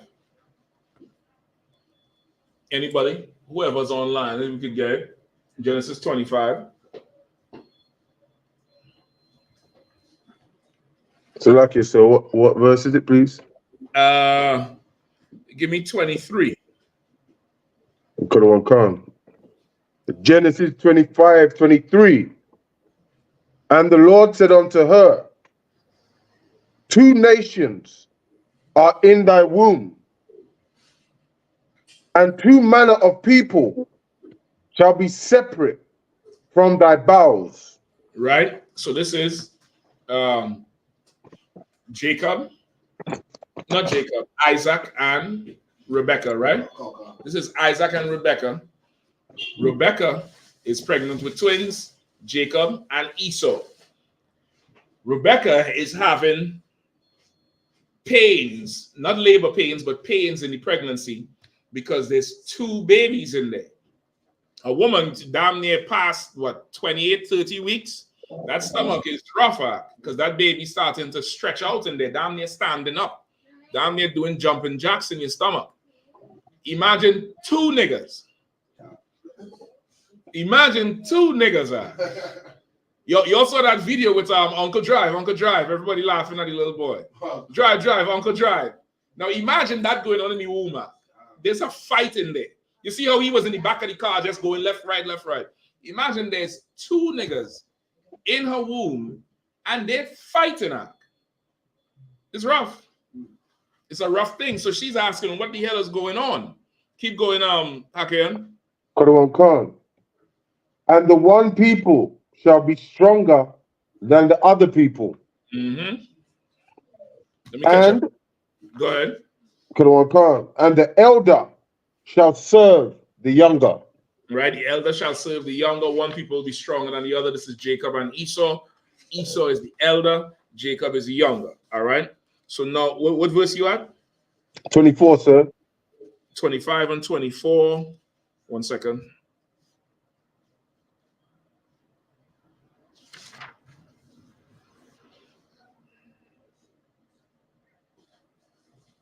Keep reading. And when her days to be delivered were fulfilled, right, behold, there were twins in her womb. Mm-hmm. And the first came out red, all over like a hairy garment. And he first came out red all over like a hairy garment. That was the firstborn of the twins. He came out red all over like a hairy garment, meaning he didn't have the skin or the complexion as everybody else did. All right, calm down. Out, red, where you could see the blood forth through the skin, and hairy all over. Right? Go ahead. Kadwan Khan. And they called his name Esau. Go ahead. Kadwan Khan. And after that he came his brother out, and his hand took hold of Esau's heel, and his name was called Jacob. Mm-hmm. And Isaac was 60 years old when she bare them. Right? Isaac was 60, that's 3 scores 20. And it say, Jacob came out holding Esau's heel. Notice they didn't describe Jacob, because Jacob came out like everybody else. Esau's the one who came out different, right? Red, his name Esau means wasted away, meaning like pale, like somebody, like you see a dead body, even a dark person, a dead body, it's gray. It loses the complexion. Imagine lighter skin, how it would look. Esau came out like that. Keep reading. So these is twins. These is twins, but the Bible also said 2 nations are in her womb when she asked. Say 2 nations are in thy womb, 2 different manner of people, 2 races. That's what a nation is. So even though they were born at the same time, the Lord intended that these 2 would be the father of 2 separate races. Right. You get the point? Keep going. Kadwan Khan. And when the boys grew, and Esau was a cunning hunter. Right. Read that part again. Kadwan Khan. And the boys grew, and Esau was a cunning hunter, a man of the field, and Jacob was a plain man dwelling in tents. Right? Esau loved to go out and hunt. Loved to go out and kill and stalk something all day. And you watch them nature channels. He go out and hide in the tree. He get the camouflage, like brothers wear the camouflage, the army camouflage. The fatigue. He get the camouflage that look like the bush out. Right. He go in the tree and he get deer piss and spray over him, and buck piss. So he smells like piss. So he could hunt this animal. And sometimes they show you where he got the piss on him, and he's in the tree, and the bear climb all the way up right there to him, and the bear don't see him. And they make a move, and then there's a young bear, and the bear fall out the tree. Right? That's Esau. Jacob ain't doing that shit. And then the video I saw recently, some devil pull his car the side of the road and come out with little honey bun biscuits like cinnamon rolls and feeding a bear. Oh, it was perfect. He threw it for the damn bear. The bear ate it and put his head down and walking up to him, but glancing all the time. And as he reached up close to him, jumped on him. Jumped on him. Like, that's Esau. He will play with an animal like that. He'll do that. That's him. Jacob is a plain man. He dwelling in tents. Where you are at the house, at chilling. I in the crib, I on the ends. That's Jacob. That's who we are. We ain't, we don't even like to stray too far from the area. You get the point? Esau will go and climb Mount Everest. Somebody look it up right now. Look up the trash situation on Mount Everest. You know what Mount Everest is, right? Tallest, the highest peak. It has the highest peak in the world. Highest peak above sea level. Just Google for me what they're saying about the garbage situation on Mount Everest. That's terrible. Shit, terrible. Come on, you could pull it up. I got it here, sir. I can share it on the stream. Please, if you could. Go ahead, Rahman. If there's any article you could read, anything that where it's they're saying what it is. But pull up some pictures of Mount Everest, the famous mountain and Mount Everest highest peak and all that type of stuff. Look at that. Look at that. What's that, Rahman? Trash? I got this. Yeah, sir. This is on Mount Everest. This is from the National Geographic, sir. brother, all them devils who going on Mount Everest to climb up there and say they did something, leaving all that up there. That's Esau. That's Esau. All out in the ocean, ton of trash. I'm scared to see what the hell space look like. But Esau is that. He like to go out and hunt and conquer and just lay waste the land. All right, keep reading. Khan. And Isaac loved Esau because he did eat of his venison. But Rebekah loved Jacob. Right? Isaac, father, he has a son who going out rough and tumble and hunting and killing and bringing meat back home. He loved that son. The mother, she loved the other son. You get the point? She loved the other son. So now, understand this. There's two nations in there. Esau is one. Jacob is the other one. Esau is, cunning hunter, go out and kill and stalk everything. Jacob, cool, laid back. He chilling here around the ends. It's two different manner of people. But this is the key. Give me verse 27 again, please, Hakaya. Khan, sir. Genesis 25, verse 27. And the boys grew. And what? And the boys grew. And what? And the boys grew. And the boys grew. What does that mean? They grew up together. Okay. I need some more. I need a little bit more. Go ahead, sis. They became men, but how do they become men? How do they grow? Go to maturity over the period of time. They go to maturity over a period of time to become men. Okay, you're telling me what happens. You're not describing me how it happened. So even though Rebecca knew that this child wasn't like over time they become mature and skilled in their professions. No, that's not a little simpler and it's a little more detailed. Go ahead, Cap. Say it again. Yeah. So even though Esau, she knew he's not of a nation. She fed him, raised him. He knew to hunt. Somehow he didn't grow up with the sheep. He didn't just start hunting. Yeah. So she raised him, told him how to hunt, how to cook, how to this. Raised him, even though he wasn't of a nation. Still fixed him up. Even though Esau was a heathen to Rebecca, she breastfed him just like she breastfed Jacob. That's right. Cooked him breakfast like she cooked Jacob breakfast, washed his clothes, wiped his behind, sent him off, taught him so that he grew.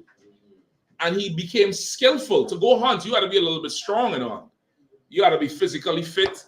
You got to be able to go long distances without eating. You got to be patient. You get the point? It takes a certain skill to do it. And he would have gotten that skill because he was raised. He was raised up. He had parents. You get the point? So that's one thing you take away. You might be in a situation you have a heathen child. You have to raise that child. You got to raise that child and love that child because that's your child. You loving that child is not you loving the nation. You get the point? And you loving the child is obeying God's law. And love is not an emotional attachment. And that doesn't be emotionally unavailable for that child. You get the point? You raise the child like you would raise any other child. That's right. You're right. This is what I could break it down to you the way I understand, or I'm able to understand certain things. When you come into the truth, you have to stop being human.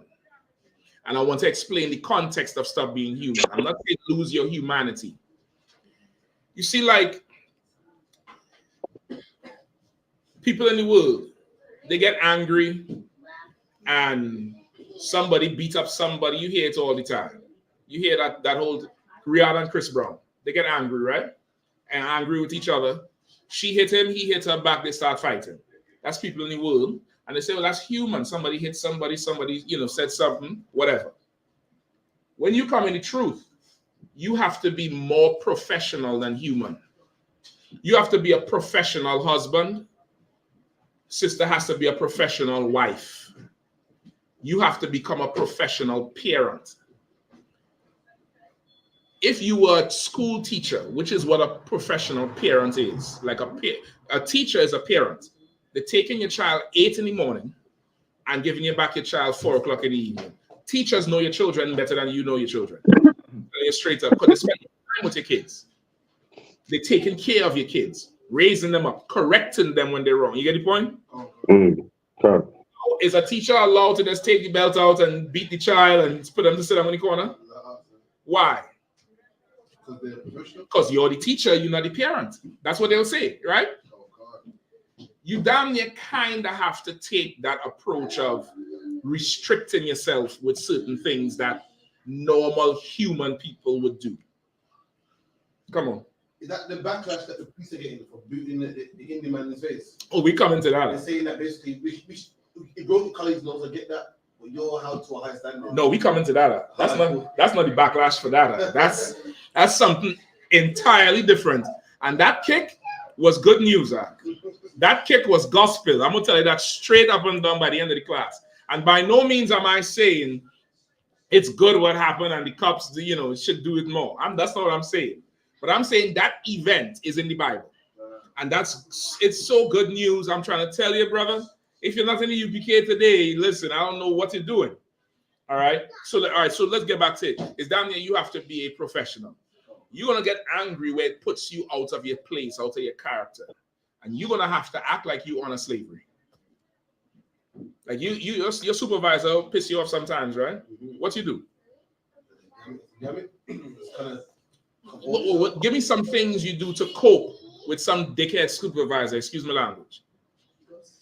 Go for a walk. I'm going to the bathroom. And you ain't stomping and huffing. You go to the bathroom and you sit there. This damn dickhead. You take a moment. Because there's way much more to lose if you blow out in there. Take that to the house. Take that to the children. Take that to your brothers. Take that to your sisters. Be like that.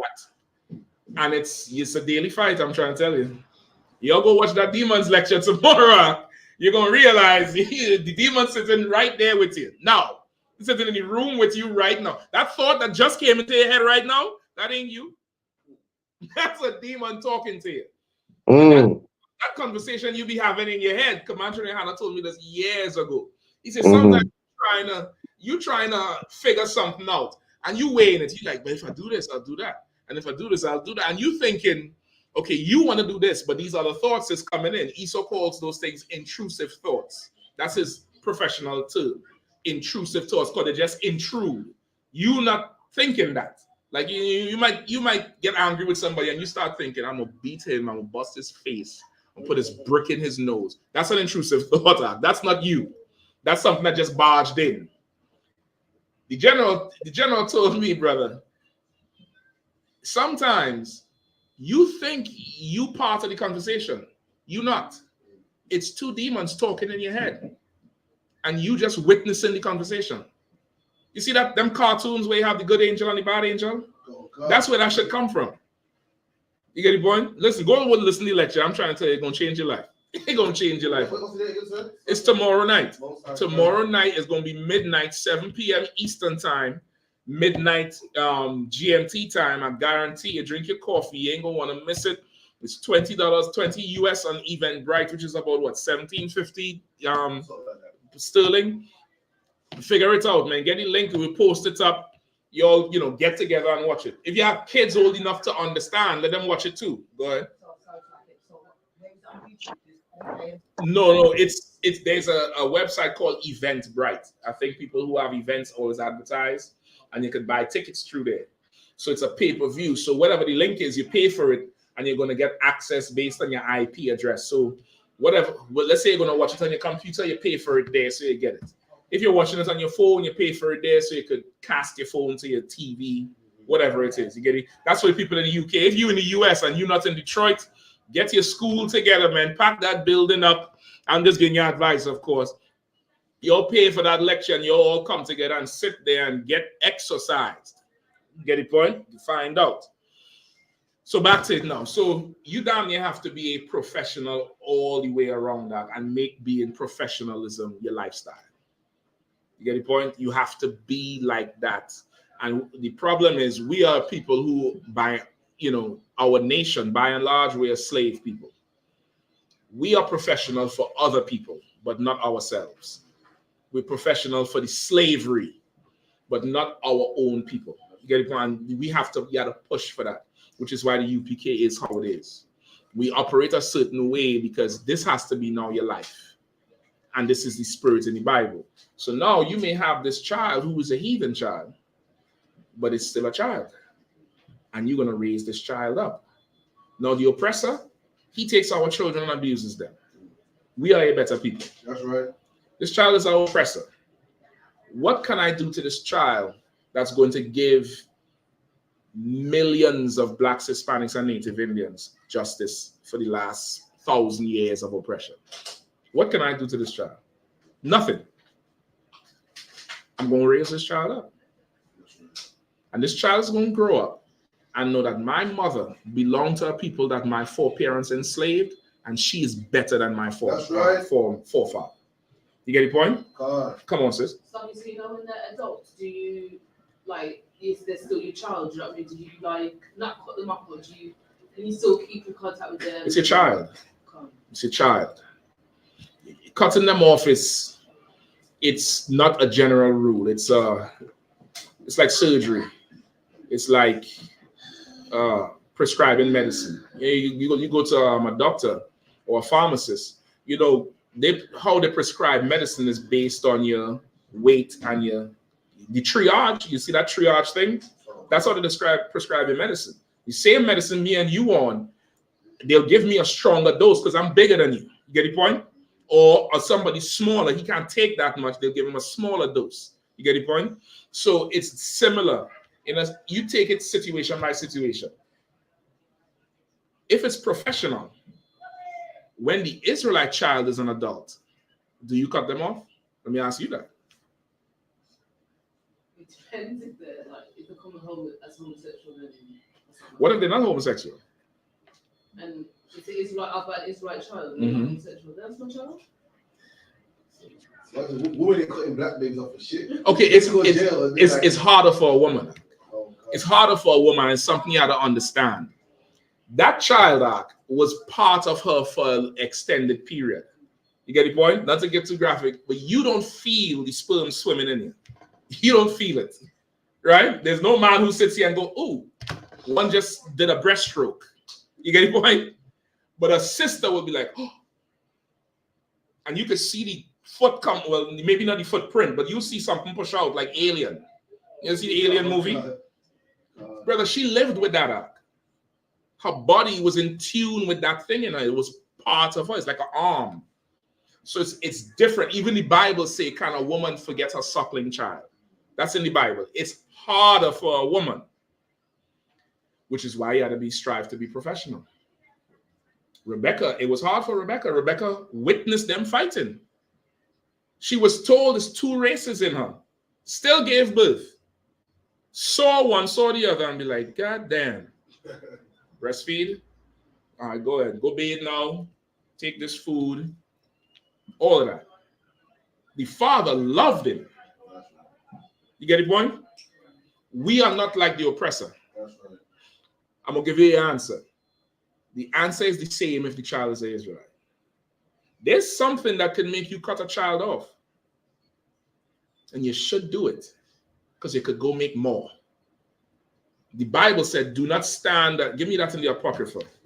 Give me at courtesy for your children.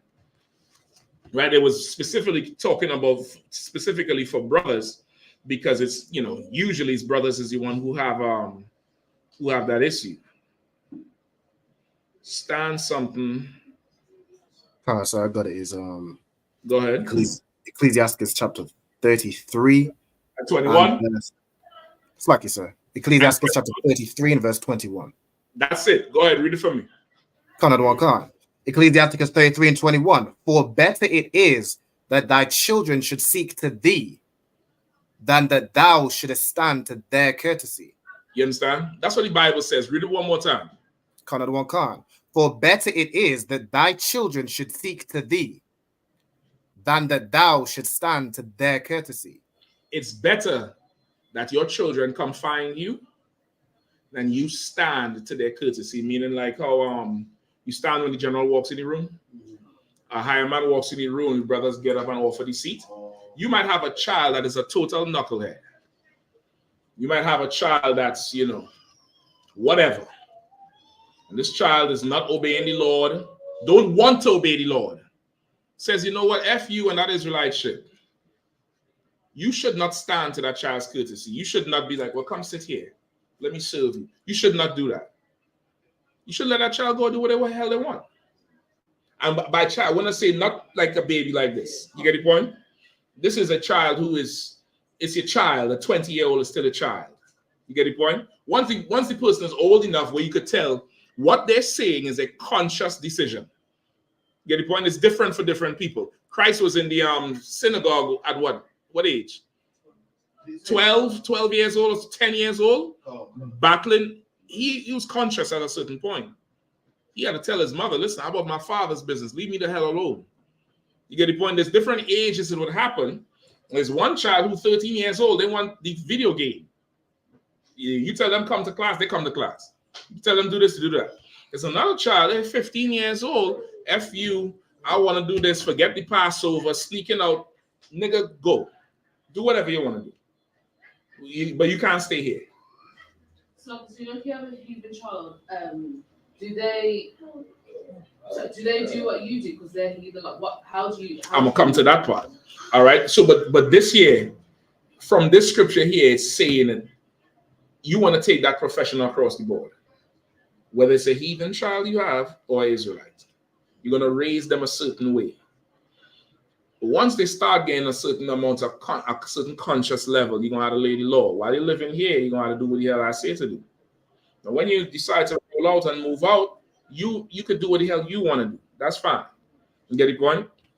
And if it's a situation where you have you may have a heathen child, the heathen father is somewhere, his whole shared custody, that whole blended family bullshit. You're going through that. If the child hates being with you, let them go where the hell they're happy, man. What the hell is the problem? Just let them go. You could make more. You get that part? You don't get attached to somebody who's not attached to you. Get attached to the people who are attached to you. You could make 10 more of them. They can't find another one of you. That's right. And it's hard. I get it is hard. This is difficult. And some people have that battle to face. Christ said, I came to bring division. Father against son, mother against daughter. I believe that's how we go, right? Come on. You see, Christ said, let a man carry his burden. Is it safe to say that this is just someone's burden in truth? Okay, yeah. Everybody has a burden. Everybody has their cross to bear. I mean, to sound Christian, but everybody has whatever your life before kind of helps dictate the things you're going to have to battle as you come in the truth. And the battle you may have is not the battle I have. And you should be thankful for the battle you have. You get the point? Akkad said something to me last year, brother. I had to take that thing in, brother, for a few days. Pause. He said, man, that brother there, he battling something. He said, man, I hear he tell me this, and I look at him and he said, I'm telling you, Cap, I'm just thankful for the demons I have. I was like, I look at him, I was like, what? And I was like, that make a whole lot of damn sense. You get the point? Like, what you battling, that's you. Fight. Don't woe is me and look at somebody else and think their life is easier. You don't know what the hell somebody going through when they leave your presence. You don't know if every time they're together with you is the only time they're thinking to not kill themselves. You get the point? You don't know that. You don't know if a nigga, he jump in the car, sister, she jump in the car, and the minute they switch off and shalom and she waving, and you find that they kind of delaying to leave. You don't know if as soon as they bend the corner, they're just thinking to drive the car into the wall. They're looking in the rear view. You ain't shit, nigga. I don't know what the hell you trying to do with. You don't know if that's the conversation every day, all day until the next class. You don't know. Everybody has something they're going to battle with. You get the point? So now back to the whole thing. You just want to be a professional about it. You have a job. You got to raise that child. This is not about how you feel. This is not about if the child loves you back. That child's safety is in your hands right now. And that's it. They go to school, make sure they learn, give them their hugs. You don't want to be the oppressor, because the oppressor is responsible for what? School shooters and them, serial rapists. All of them. You'll remember, you probably may not know. There's a serial rapist called Ted Bundy. You ever heard about him? Ted Bundy said he hated his mother. That's what his hatred from women came from. He hated his mother. Jeffrey Dahmer, you all saw the movie, you all saw the series. Jeffrey Dahmer came from a house, a dysfunctional house, where his father was kind of timid and the mother was all over the place. You don't want to be that person who created that child. You want to be the person who that heathen, when they grow up and they get such a good privileged life from you growing them up, they look back and be like, I wish I was the same race as my mother. That's more justice than any abuse you could do. You hear them say that shit, I'm gonna be like, I did my job. Now that motherfucker, he or she know, they ain't shit. And they got the best life. They got the best food. They got the best bringing up. They got the best care. And with all that, they inherit their father's life. That's like how we have to inherit ours. When our children in foster care and all that type of stuff, what do they say? Well, your parents didn't do this, and we inherit pain. They're going to have a good life because you're an Israelite. And they're still going to inherit pain. And it's a pain that you cannot inflict. It's worse than anything you could do. So you grow them. You grow them up right. You teach them right, everything like that. Now, to the question you asked, you're Israelite, you're in the truth. Do they do what you do? Yes. Why? Because in the foster home, where you have some, Paki or Palestinian or Afghani stepfather or stepmother, or some white stepfather or stepmother, when they go to church, what are you doing? Going to church too. That's right? You're going to church too. You get the point? Now, that's because the church rules allow you to do that. And here, they cannot come to the Passover. They cannot come to the feast days. They can't come to class. They can't do none of that. But guess what? In the house, there could be no pork. There could be no shrimp. That's right. We don't celebrate Christmas. We don't celebrate birthdays. This is why. And you treat them the same way you would treat the child that is an Israelite, that in your mind, because of, the world and because of, with all the love in the world, lack of professionalism, you think you should love this child more. When you understand what love is, it's not the feeling, it's what you do. You get the point? Love is an action. The same thing you do for this child is the same thing you do for that child according to the law, right? They do exactly what this house does. And that's what this house does, and this is how this house grows, and that's what we do, and this is that. I know when you can't come with me today where I'm going, you can't come, and blah, blah, blah. But how come this child could come? Blah, blah. That's a different situation. You might have to explain that. Or you could be, not crafty is the word. You could be skillful. You could be a little skillful with it and schedule another event for this child when it's time. And then the Israelite children, they just can't go to that event. And that's just that. You get the point? And that's just, and when they become of an age where there's conscious understanding, you explain to them. They can't come to the Passover because of this. They can't do this because of that. XYZ. I'm going to come to you, Eka. Go ahead. So, if you're like Israelite father or mother, and father, if you're a mom, you're like a heathen child.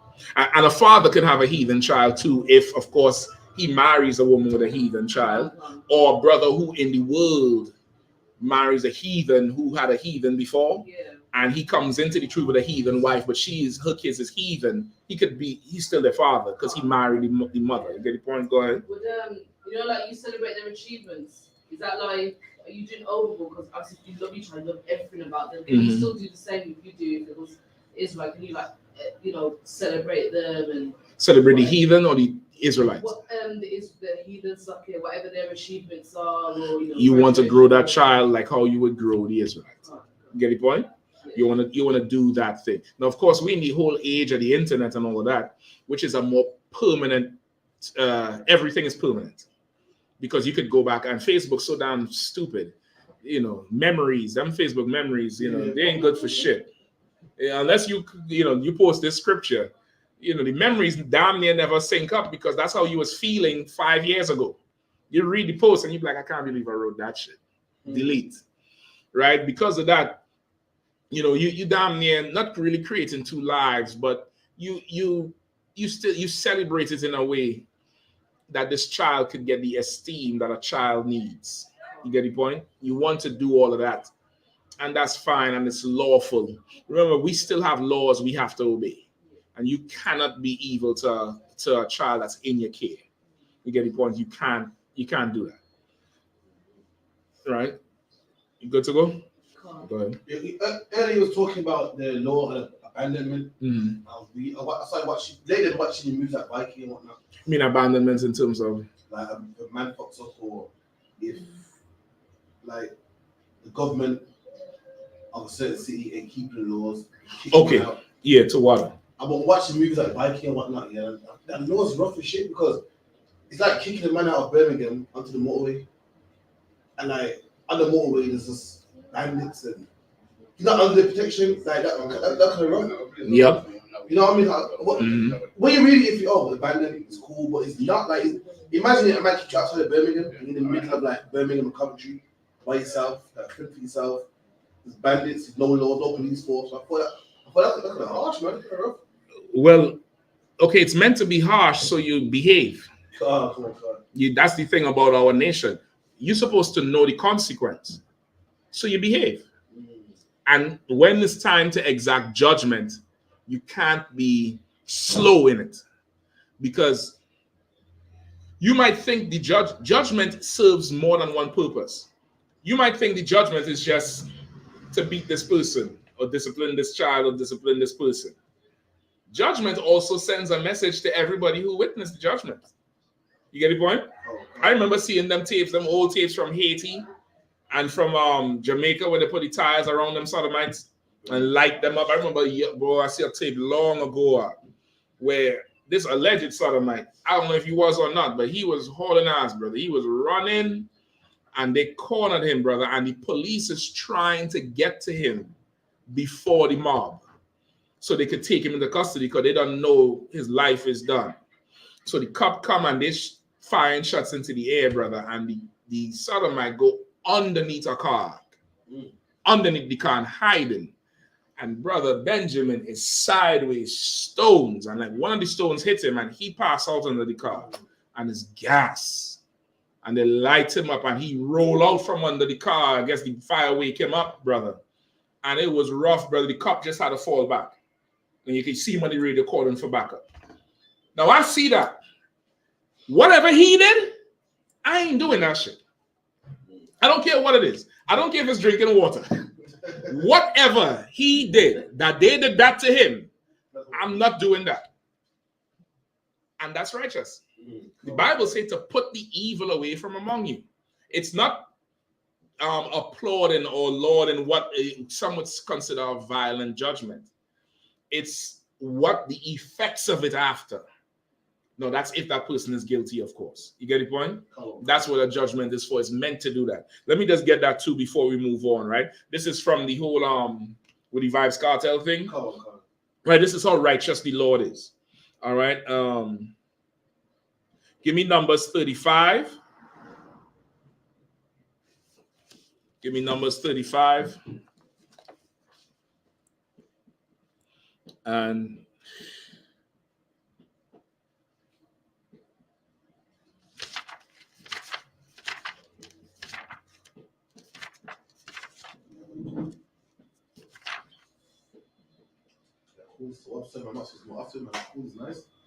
yeah, once you have a good Shema there, you should be toward.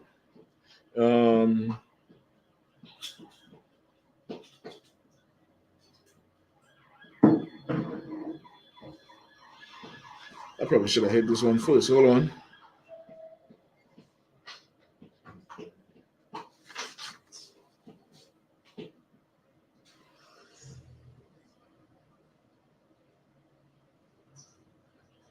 Start at 9, real quick.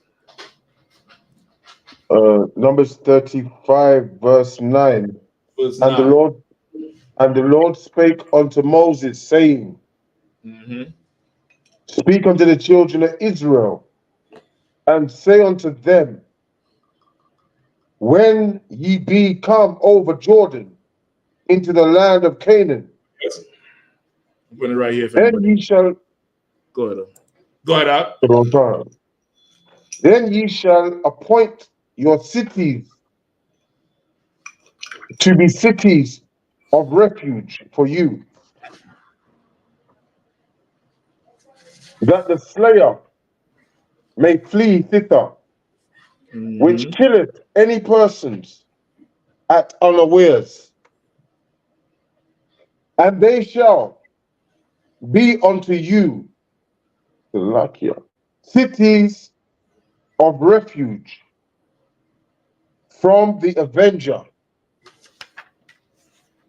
that the manslayer die not, until he stand before the congregation in judgment. Now that's how righteous the Lord is. Instead of locking up a man for 4 or 5 months, then he go to trial. He go for the hearing first, and then they postpone the hearing, and he had to go back in and all this nonsense. This is what it is. If you kill somebody by accident, that's why he slay a man unawares. It could happen. You could be driving your car, somebody jump out in front, you hit them. Come to find out that's, big time cousin who you was beefing with 2 years ago. So when big time hear it, he gonna think, shit, Karathia hit my cousin because of the beef me and him have. So the one he gonna go get his boys and now come looking for you. The Lord appointed something called a city of refuge, so that if there's an accident and you accidentally kill somebody, you have time to run to that city. And once you're in that city, nobody can touch you. Nobody can touch you until you appear for judgment. Now you could go before the priest and state your case, and they could now say, okay, this was an accident. This man did not commit murder, or somebody who may have alleged, and you innocent, but shit, they want blood. You flee to that city. That's how righteous the Lord is. You get the point? Now, if as you flee in there, they catch up with you and they put you down, what does that mean? The Lord wasn't with you because this wasn't no accident. You was just trying to run from justice. You get the point? Like that's a level of righteous judgment that the Lord put in our law and in our workings, so that there is no prolonged nothing and appeals and everything else that could just tie up a court case forever and ever and ever, and then there's no end to anything. You know what I mean? Any more, Hakayan? Quran Council, verse 13. And of these cities, which ye shall give 6 cities, shall you have for refuge. You shall give 3 cities on this side of Jordan, and 3 cities shall you give in the land of Canaan, which shall be cities of refuge. Right? So he giving you the cities, he letting you know where they are. And the whole chapter is that whole thing, running down the cities of Jordan, of refuge, and what happens there. And, while somebody is there, you can't touch them. And, they could come back into the congregation, I believe, after a high priest passes away, which is a long time. But at least you're alive. At least you don't get hunted down by, whoever you may have killed or unalive by their relative. You get the point? Any more questions? Go ahead. Usually hold back on music first. Usually in the days music. So to hold back on 10 minutes to that. If you want, you could go ahead and we just close the door. All right, come. You know what I mean? You ain't got to hamper him. You could just close up the door, or you know what I mean? Or let him go ahead. We'll see. Will it be that loud where you hear it? We close the door now. But if with the door open, you'll hear it. Cool it down anyway. Okay, I mean, I wouldn't sweat it out. Let's just let him do what he do, and then we close it up if it's an issue. All right.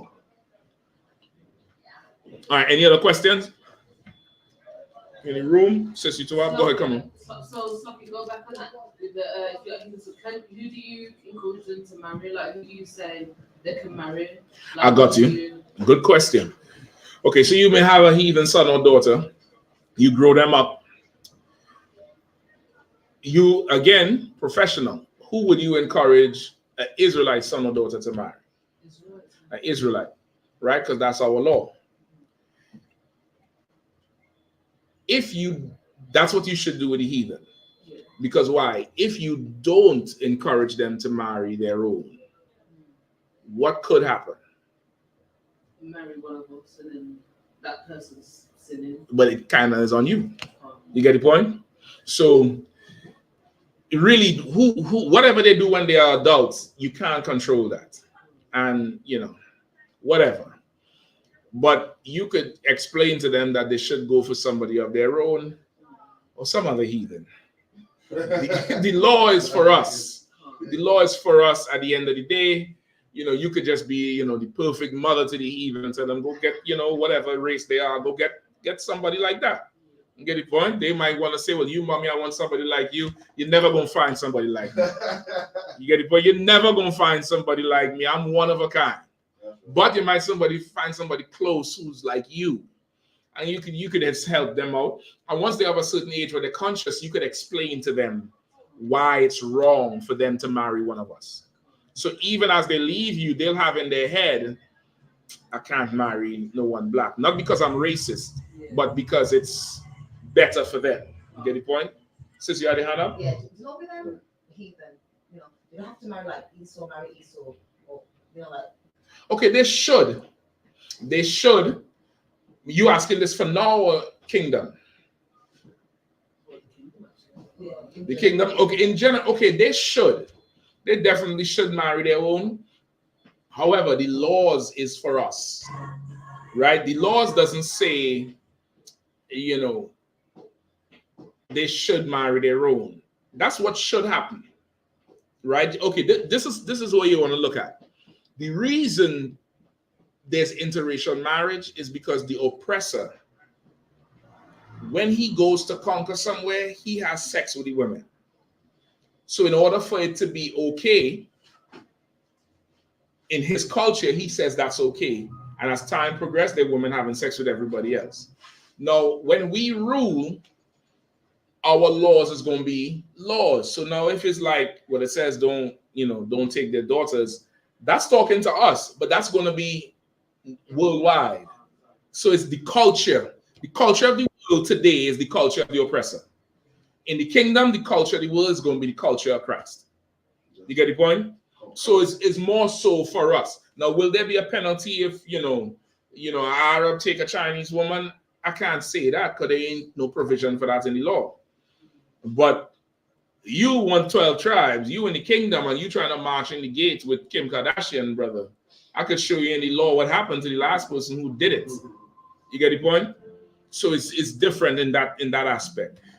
This is what you want to focus on. Grow them up right. Grow them up right, just like you teach the Israelite. You could probably close it up there now. This nigga playing gospel. I think that's gospel. Yeah. I think he taking piss, man. Tell that nigga pour on cartel, man. Cartel free. Cartel free. Close up that. I don't want none of that coming in here. You trying to raise the demon in me. Close up that whole thing. You get the point? Now, if that's the case, I need another speaker next week, and I'm putting it by the door. That's right. If I had to listen to that shit, them motherfuckers gonna hear my voice. Excuse my language. Up and down the block. If I had to listen to that mess, the Holy Ghost filled, sanctified, hallelujah shit you come forward now. So that's your fair. Go ahead, If I may, sir, Juby next door. All you gotta do is ask him. It's the work again. Against the work. Captain Craft, you handled it. Answer. I appreciate your input too. All right, so since you understand, just like how you would tell your Israelite son or daughter, hey, you should marry your own race. It's the same thing. Y'all are two different. And you damn near show them in the Bible, Jacob and Esau. See, it's Jacob and Esau is a different race. Jacob, whatever, and that's that. You grow them up, let them go on their way. They keep in contact with you is whatever. It's different case by case. They may not want to keep in contact with you after a while. You get the point? Who the hell knows? You know what I mean? How could I say that? Because there's Israelite children who don't want to keep in contact with their own parents. You get the point? So it's no different because they're heathen. You understand what I'm saying? It's people. All right. What we have? Got one more, sir. Well, quite a few more. I said, No, we probably might go past. All right. If I could, sir, I would like to request a breakdown from Matthew 24 and 4 to 15, and how current events seem to be fulfilling prophecy, and all the strife. Okay, hold on. Before I get that, right?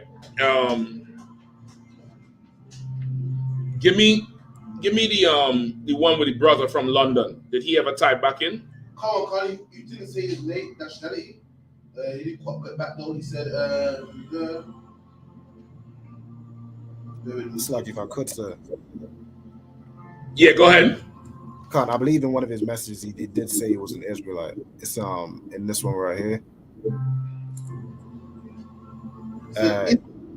Is the Most High putting a hand across the country, punishing it, and they put Israelite? All right, you say he's an Israelite. What's his name again? Version 73. Version 73. I need you to contact the I.S.U.P.K. UK. Put the phone number up on the screen. Let the brother get. Contact the school ASAP, brother. I want you in class. All right, brother or sister. So I'm gonna answer your question. Let me deal with that one first. All right, because that's kind of on the topic of the UK. What is it, UK fires? Fires in the UK. Right. So I'm assuming that's what he's talking about. We say the Lord putting his hand on the UK. So give me some of them current events. Give me, let's start to run them down. You could put pictures up on the screen too, Rob, if you could, all right? Not the video, because they might block the video for the violence, but you could put the picture, get him just on the back swing going into the nose. Just when he do that back flip. Yeah, I mean? Put the pictures of that, put the pictures of the Romanians, put the pictures of what else we have? The mosque. Tommy Robinson, the mosque. The other one where he said Paki got bashed. What he said? Banned. Where they line up in the street. This one Pakistani walking about minding his own business. White man come out of nowhere, cracking, bam! He just turned around and walked back the other way. Brother, I saw that and I was like, this is time. This year is good. And I'm not saying it's good meaning more white people should do it. You're a bunch of evil bastards. I ain't got no sympathy for them Pakistanis either. But you're a bunch of evil bastards. But all these things is happening. Give me what else? The people spraying the oil. Yeah, so you have some old tree huggers going in the damn Heathrow. I don't know how the hell they get into Heathrow with the oil. Right. God. Yeah, I get that far. And ain't nobody whoop their ass, so nobody trying to whoop their ass. The next one as well, sir, where they these vegan kind of man glue themselves to the streets, so you can't go to work. Ambulance you can't get through because they believe in purity and no petrol and no. They glue themselves. Yeah. How to lift their ass up. The niggas done close and scared them. Fearless and shit.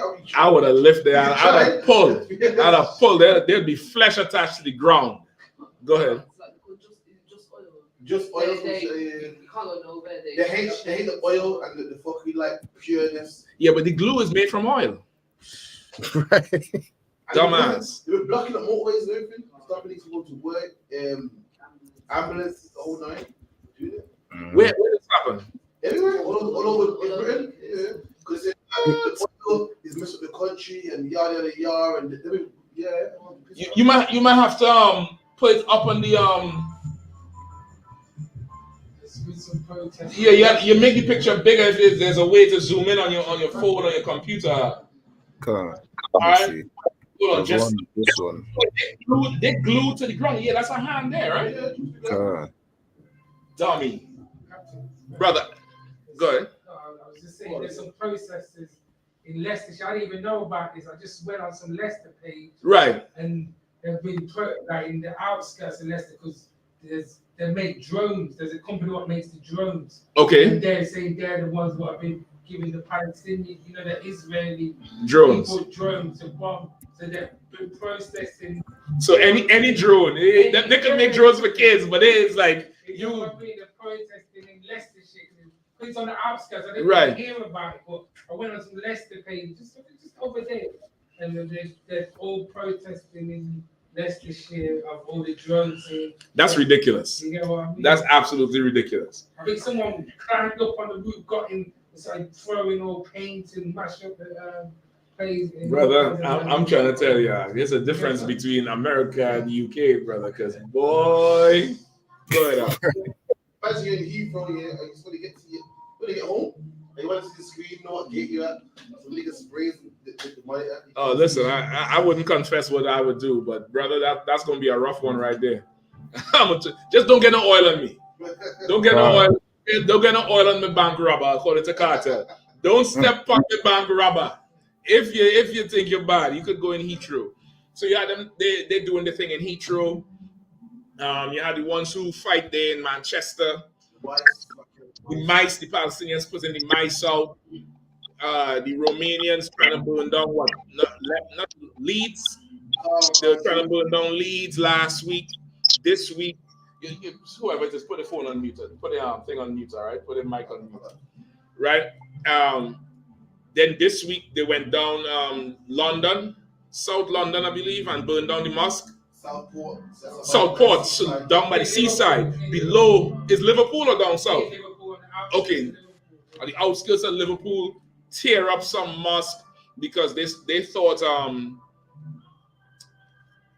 the Hamite that did the stabbing in London was Muslim, and they say, all right, we're going to do it. Well, Liverpool is not nowhere close to London, so what does this mosque have to do with that? This year, come on. Look at Euros as well. England got mashed up because of Euros. Germany got mashed up because of Euros. Hold on, they rioted? Yeah, bro. Germany got mashed up because of Euros.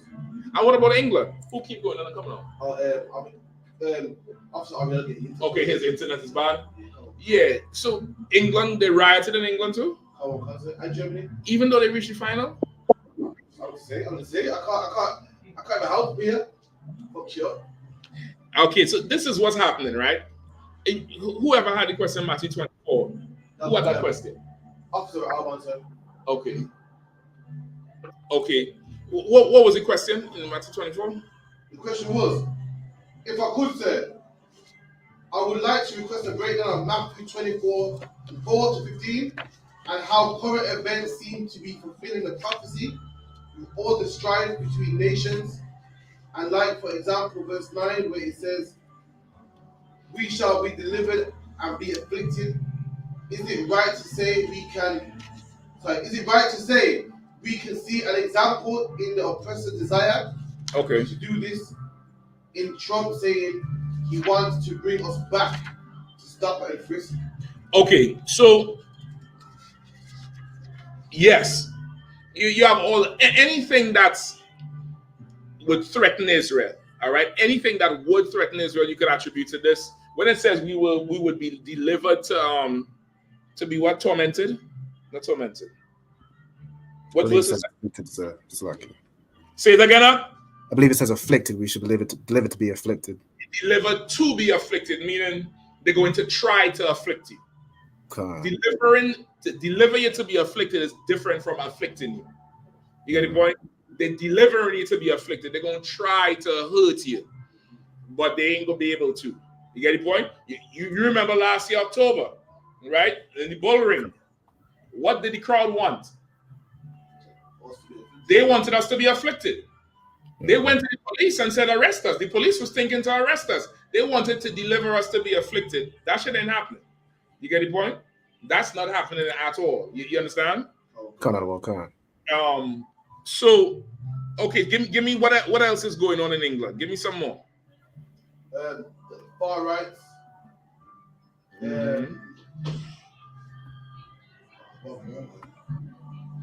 A lot of nations, Romanians, Pakistanis, the Euros thing, the Ukrainians, the mice. Oh, Rishi Sunak as well, the Indian man that's supposed to ever saying that we can't know heathen rule over us. Okay. There's a lot of racial turmoil going on. It's going on, and okay, worldwide, I don't think people are getting the understanding that it's that bad. All right, I don't think people are getting the understanding that it's that bad at all. Go ahead. You could say the only thing black people are in on this one. Well, listen, that's where I'm going with it. That's where I'm going with it. So, okay, Rabban, you had the question in Matthew 24. Is kind of on it? Do you understand Matthew 24, those verses, or you absolutely need them broken down? I think the only ones, if I you could need get them broken down. Okay, I'm gonna try to get to it, but let me get to the other one. All right. Come on. Okay, so all these things is going on. You have what's the reason? What is the public response to what happened in Manchester Airport? Oh, so like you said, for me, the public response was different from what I thought it was. I thought it was going to be out of shame. And what are they saying? They're saying good. Apparently, the packet had a cyst on his brain, and then the public was saying, well, good job to keep chewing this in your face. You would never know you had a cyst on your brain if you put it in your face. He said you never know what? He got cyst on his brain, and they were saying good. Had the policeman never keep chewing your face, you would never. Because he went for the screening. Oh, God. Oh, good on him. Go ahead, Silaki, go ahead. Go ahead, sis. Yeah, that's what I heard as well. Because apparently, our sis can't come up like that. So he must have had it before. Right. They were saying, good job, it kicked you. So then you would have never known. It's the work of God. It's the work of God, man. The boot of God. And they say Maradona is the hand of God. Oh, okay. They say Maradona is the hand of God. That's the boot of God. Right? What else they say? They're saying the only people doing the job here is the police. They say the police was doing a good job. Go ahead. What the policeman was wrong because what he should have was took him in the back, then kick him. Because that's what they do to us. Go ahead. And the brother in the taxi getting them stabbed up. Okay, I mean, go ahead. Brother saying, you know what I mean? He should have said, drive up, don't stop at time. Well, okay, that one is not so big because that's, that one it's not a national thing. Ain't nobody rioting because he gets stabbed. Right? Right or wrong? No, that's true. But the Indian man, yeah, I'll get in response I thought I wouldn't get. I thought I was going to get sub stories and cries and everything. I was getting the opposite. I'll get in, well, you shouldn't mess with the police then. So I'll get in regards to the Indian. Right. Sis, you were going to say something else? Go ahead. On TikTok, when I look at different videos, most white people are saying things like, well, this is what police should be doing. And they keep the youth up today and not scared of police. So she saw white people. You could disregard, okay? You could disregard. In a sweat. Go ahead. White people are just looking what they see. So like, they're like, this is what should happen more often. People are not scared of the police no more. X, Y, Z. So they're saying, the police is, they're doing their job. Oh, yeah, calm. Go ahead. They're saying it's that, but as I said, the police ain't soft now. No respect the police. They're saying in Leeds, the police got run out. And it's time to get some police that, that'll kick the niggas in the face because no one's respecting the law no more. They'll say, yeah, I remember that. They're saying shit like that. So. Okay. I'll take that. Anything else?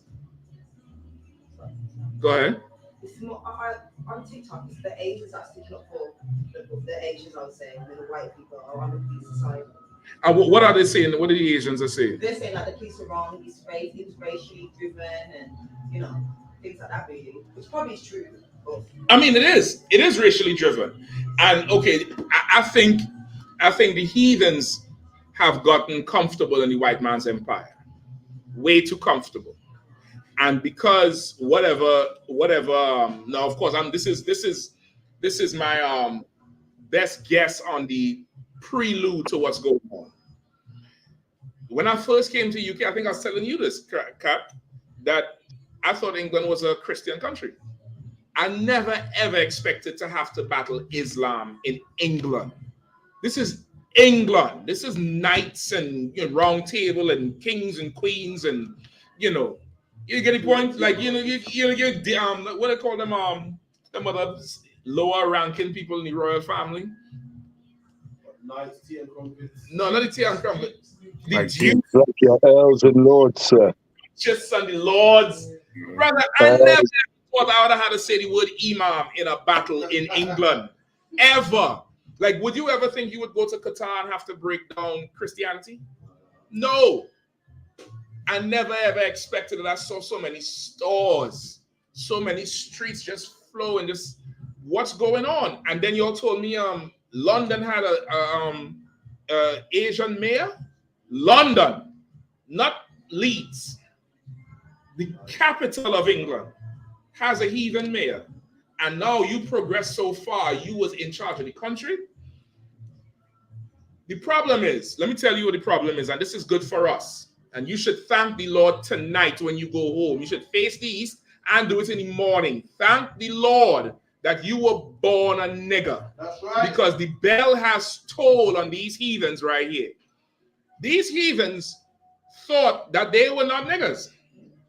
And they thought they could fly in the face of the oppressor.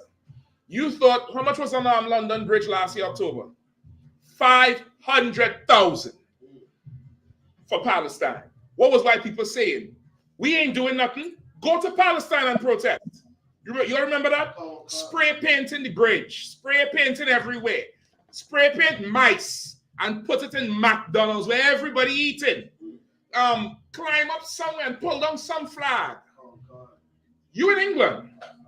You in the land of the hooligans. You forgot your place. Paki man. Palestinian. I'm telling this out of love. Rwandan, Somalian.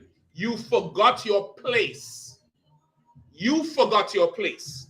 Brother, recently this week, I might have to play the video next week. But this week I was watching an interview with a former SWAT team. He wasn't a leader, but he was high ranking. You know who he was? He was the man who, if there was like a bank robbery or some gang violence or some crew they're rolling on the car, he's the one that comes out with his special shotgun to shoot out the tires. But I forget his position. He was like a point man. And the rounds he shoots, you cannot hit people with that because it'll blow you apart. It's the round that once it hits the tire, it cracks the rim. No, it's not regular shots that you would shoot people with. He said it on the tape. And he said he started off in law enforcement and he just worked his way up to I forget the name, A something, well, the cops that carry guns. Then he moved to the SWAT team. And he was breaking down how a lot of people think that crime is only in black communities. He said these Asians and Eastern Europeans have their own gangs and are sometimes equally as violent or more violent than black on black crime. He said they just don't let it spill over and it never makes the news. He said in London there's a shooting damn near every day. This is what he said, but you'll never hear about it. He said they'll just send the gun police in and they quell it, and that's just that. It never makes the news because the culture in England is not as free as the culture in America, where they'll just put everything out. England keeping things under wraps. They learned from that George Floyd thing. They didn't want no more. This is what he also said, that there are different groups of gun police. One group is called Trident. Trident is famous for what? Those was the cops who responded to Mark Duggan. He said Trident has no other mandate but black on black crime. Right. You get that? Come on. You have to be next to Trident, Afro-Caribbean. That's it. It's African. That's it. Turkish. None. There's a whole gun police response for who don't have guns. That's right. Never did terrorism. Don't bother nobody else. Right. Everybody's safe around us. We don't blow nobody up. We don't cut heads off. Right. We don't do that. The only people who have to worry about danger from us is who? Us. God. They have a whole gun unit for us. You get kicked in your head in Manchester. Thank your fake God. That's right. Because Mark Duggan dead. That's right. Thank your fake God for that. You mad about, whatever else, some fool who went down there and stabbed them kids. Now that's sad. I couldn't imagine dropping my kids off and getting a call. Everybody had to go at that point. That's right. I'm not too sure council can help me at that point. I'll hang in my boots, my Mitri, my Hebrew Academy jacket, and then we, blood had to go. I don't know how I could react to something like that. Where you at your slavery, you imagine you pulling up to the child's school, and they're not letting you in, and you're like, what happened? And nobody telling you. That's rough. Then people in Uvalde, you remember Uvalde, Texas, where some white boy went in there and shoot up a ton of kids, and the cops were scared to go in even though they had guns. Oh, yeah, that's a rough thing to happen. That's a rough thing to happen, brother. Well, guess what? At one time, these Europeans, your British forefathers, would take my children and smash their heads against trees and stuff like that. Throw them overboard, do all kind of evil to them. Thank the Lord, that's all that happened to you. That's right. That's thank the Lord. This is what's really happening to Britain right now. And it's good and glorious. And I saw it start happening. Let me tell you when I saw it start happening. There was a point just around the time of that Palestinian marches, or just before that, where the English public was not crying out against us. It started real small, and then it grew and it grew. And by the time the Palestinian marches came, I mean, I don't think we the problem in England no more. Out of white people's mouth, we not the problem. They want their country back from them. That's right. They don't want them here. They don't want it because you done took a piss in a house that's not yours. And you Black, Hispanic, and Native Indian people, thank the Lord that now they get to find out what a day in your life is. Right. That's right. That's the problem. Right. The problem in England right now is that the Palestinian man, he now knows what it is to be a nigger. Paki man, now he knows what it is to be a spick. The African, he now knows what it is to be a wetback. Just how they're treating you, that's how they've always treated us. Pull up the video of the lawyer who said he's never seen police brutality like that. Pull up the video. I'll put it right here. Let me ask you all before you all even go. The video with the Manchester where he get kicked in his head, are they pulling that down from YouTube and censoring it and stuff like that? You sure? Not that no. Okay, I would like to show the people that he had good form too. That's a penalty.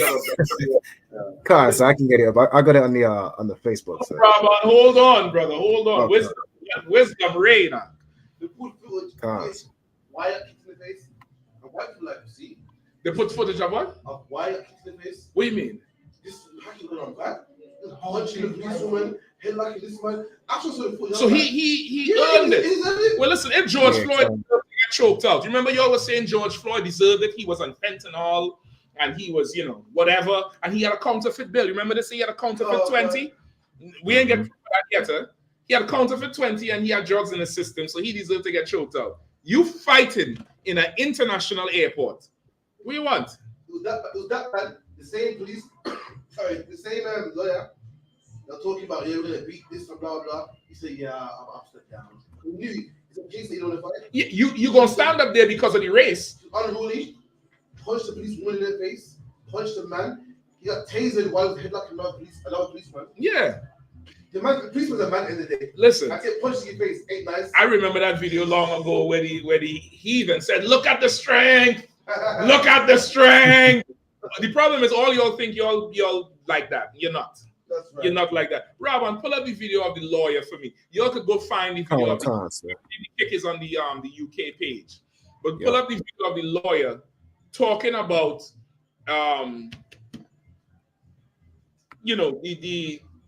he's never seen police brutality like that before.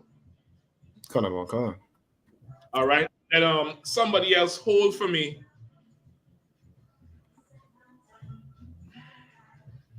Hold for me, Isaiah. Whenever you have it, go ahead and play out. Oh, come on, sir. Go right here. Sound. About the incident that took place. I'm here outside Rochdale police station about the incident that took place at Manchester Airport 2 days ago now. It was something that hasn't been seen before, such police brutality. Stop right there. And I could tell you guys now that the people who were assaulted by the... Yeah. He said, this is something he's never seen before. Mark Duggan. That's right. Rashawn Charles. That's right. Rashawn Charles, the cop jumped on him, wrestled him, punched him up, and put his whole hand down the brother's throat. Mute the Michael, who was but following the police up. Put his hand down the brother's throat. The brother choked on the cop's hand out. He's never seen police brutality like that. Prior to Mark Duggan, the people like Sherry Gross that started the recent riots, shot in her back and paralyzed. What about the brother who got killed at the bus stop? I always ask you all his name. I forget his name. Stephen Lawrence got beat. Listen, it's ridiculous what they always would do, but you've never seen it. They did it to us before they did it to you. And you ran to us in the 70s and early 80s to get help from the Paki bashing. That's right. Because you know we fought back against it. What you mean you've never seen this? What you mean by that? Ain't no problem. You've never seen it, now see it. Go ahead. That's what I don't understand. What do you mean? Of course you've seen it. Well, you have seen it, we don't care. We not people. So now it's you. We not people. Exactly. We've never seen it. Listen, this is what's really happening. Give me Isaiah 51. Hold on. Is it 51 I want? 51 and 22.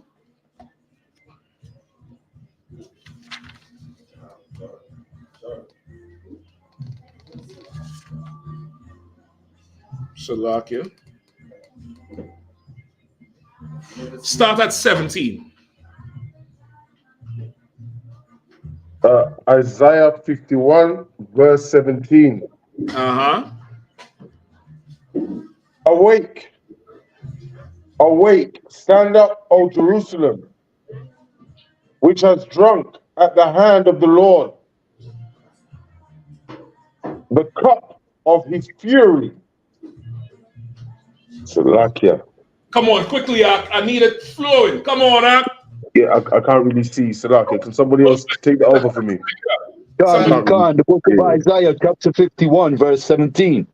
Awake, awake, stand up, O Jerusalem, which has drunk at the hand of the Lord the cup of his fury.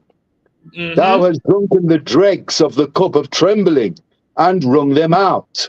Right? So this is what he's saying. Don't worry about it, Haka. I know you're not seeing too well. And you was reading earlier too, all right? Haka, Hello, sir. No, sir. I know you was rocking it out earlier. I didn't want to too long, all right? That's all right. Awake to water too, brother. I always appreciate what you do. Awake, awake, O Jerusalem. No, sir. Is drunk of the hand of the Lord's fury. It's like a father who is disciplining one child. And I'm not saying the heathens are brothers, but you imagine you have more than one child, and there's one child who always gets in trouble. And then the other children laugh. And the other children do wickedness too, but they don't go as far as this child. And then one day you just like, you know what? They had to get something because you just to balance it. And he's saying, man, you always something. I'm gonna make this thing right. I'm gonna switch this up. Go ahead. Khan, verse 18. And he said, hold on. He said, you have drunk of the dregs of the trembling, meaning, you know, when you're drinking something with the sediment at the bottom, usually people don't drink that. We drinking that. We drinking all the Lord's anger and fury, and he wringing it out on us, and we drinking that. We wringing it out. Go ahead. And that's all the slavery, that's all the oppression, that's all the death, the damn incarcerations, all the medical care, horrible medical care that they give us. Horrible. Go ahead. Khan. There is none to guide her among all the sons whom she hath brought forth. Neither is there any that taketh her by the hand, of all the sons that she hath brought up. Right, so he's talking about what? Our leaders. There's none there to guide her by the hand and take it up. All these sons that get raised up, all our leaders have just failed us and never stood up and, you know, put us on the right path. Go ahead. Khan. These two things are come unto thee. Who shall be sorry for thee? Desolation and destruction and famine and the sword. By whom shall I comfort thee? You say, who will feel sorry for Israel? Don't nobody feel sorry for us? Right. That fool up there, put him back up, Rabban. Let me see his face. That fool up there just said, and look at him, you could tell he paid. He listen, there's a certain levels of money out. When you see some heathen not even wearing the tie, oh, that nigga got money out. Normally you see them with the suits and the tie. when they're not wearing the tie, brother, you looking like, you know, he ready to walk off a Magnum PI set somewhere in Hollywood. He paid. He got up there and said he's never seen police brutality like this. What you talking about? They just took the statue out of what? It was Brentford? Bristol. They pulled the statue down the street and throw it into the harbor. Why? Because of police brutality. What the hell are you talking about? Go ahead. So that means when all this is going on, the Mark Dudley and Sherry Ghost is asleep or is living his life. He don't give a damn. And they tell each other that what happens to us, we deserve it. That's what they tell each other. Look how they act. Look at them niggas. Look how they do. Look how they roll. Look how they do this. Look how they do that. They tell each other that we deserve what happens to us because we just a bunch of shiftless, lazy, unlawful, drug dealing people. That's what they tell each other about us. Go ahead. There was an imam, I think it was last year. He went viral for it, and he said to like the Muslim people, he was like, "Stop talking black. So we're not black brothers." I remember the backlash to it. It was like, "What do you mean you're not black?" Like, exactly. Listen, is that video on the page? If it's not, just put it back up. Retweet it. Not yet. No. So like I said, if I may just add, he says it's never happened in England before. He means to his people. I think he means to his people, not anyone else. So okay, but he ain't say that though. He ain't say that. Pull it back. And I appreciate you trying to be fair and righteous, Hake, and give Hake a hand. Hake, and trying to make sure that this class doesn't get racist at all. This is not about race, it's about right. I don't think he meant that. He didn't mean to his people. Let's see what he said. Now, he went to school for law. Right. So talking is his job. That's right. He's a trained talker. So he can't misspeak. Let's see what he says. At Manchester Airport 2 days ago now. It was something that hasn't been seen before, such police brutality. And I could tell you guys now that the keep going. People who were assaulted by the police are members of a police officer's family who is currently serving in. He didn't say he's never seen police brutality done to his people. He said this is something we've never seen before. The police brutality. Okay. Cut on for the clarity. Sir. I appreciate it. I appreciate your input, but I needed that input to drive the point home how wicked these bastards are. Right. Wicked they are. Right. Put him back up on the screen, Robin. Let's finish this off. Go ahead. Whoever was reading, keep going. God, Khan. Verse 20. Thy sons have fainted. They lie at the head of all the streets, as a wild bull in a net. They are full of thy son. Go ahead. They are full of the fury of the Lord, the rebuke of thy God. That's our life. Who shall feel sorry for us? Who gonna comfort us? All our sons have fainted. They lie at the head of every street corner. I'll give you the answer. The head of every street is the corner. Right? That's the top of a street. That's where you see the street sign. We hang out on the corner. Right? Now you go outside there, they're on the corner hanging out. Filled with the fury of the Lord, like a wild bull in a net. We angry. That's what the whole saying, angry black man, comes from. Why are you so angry? Why? And they don't understand it. But they understand why the Palestinians are so angry. They understand why Ukrainians are so angry. They understand why the Israeli man is so angry. They understand why women are so angry voting for Kamala Harris so they could continue to cut and have abortions for the rest of their life. They understand everybody's plight but ours. Right. Keep going. Khan. Therefore, hear now this. Thou afflicted and drunken, but not with wine. Hold on 1 second. Hold on 1 second now. What happened with the sound?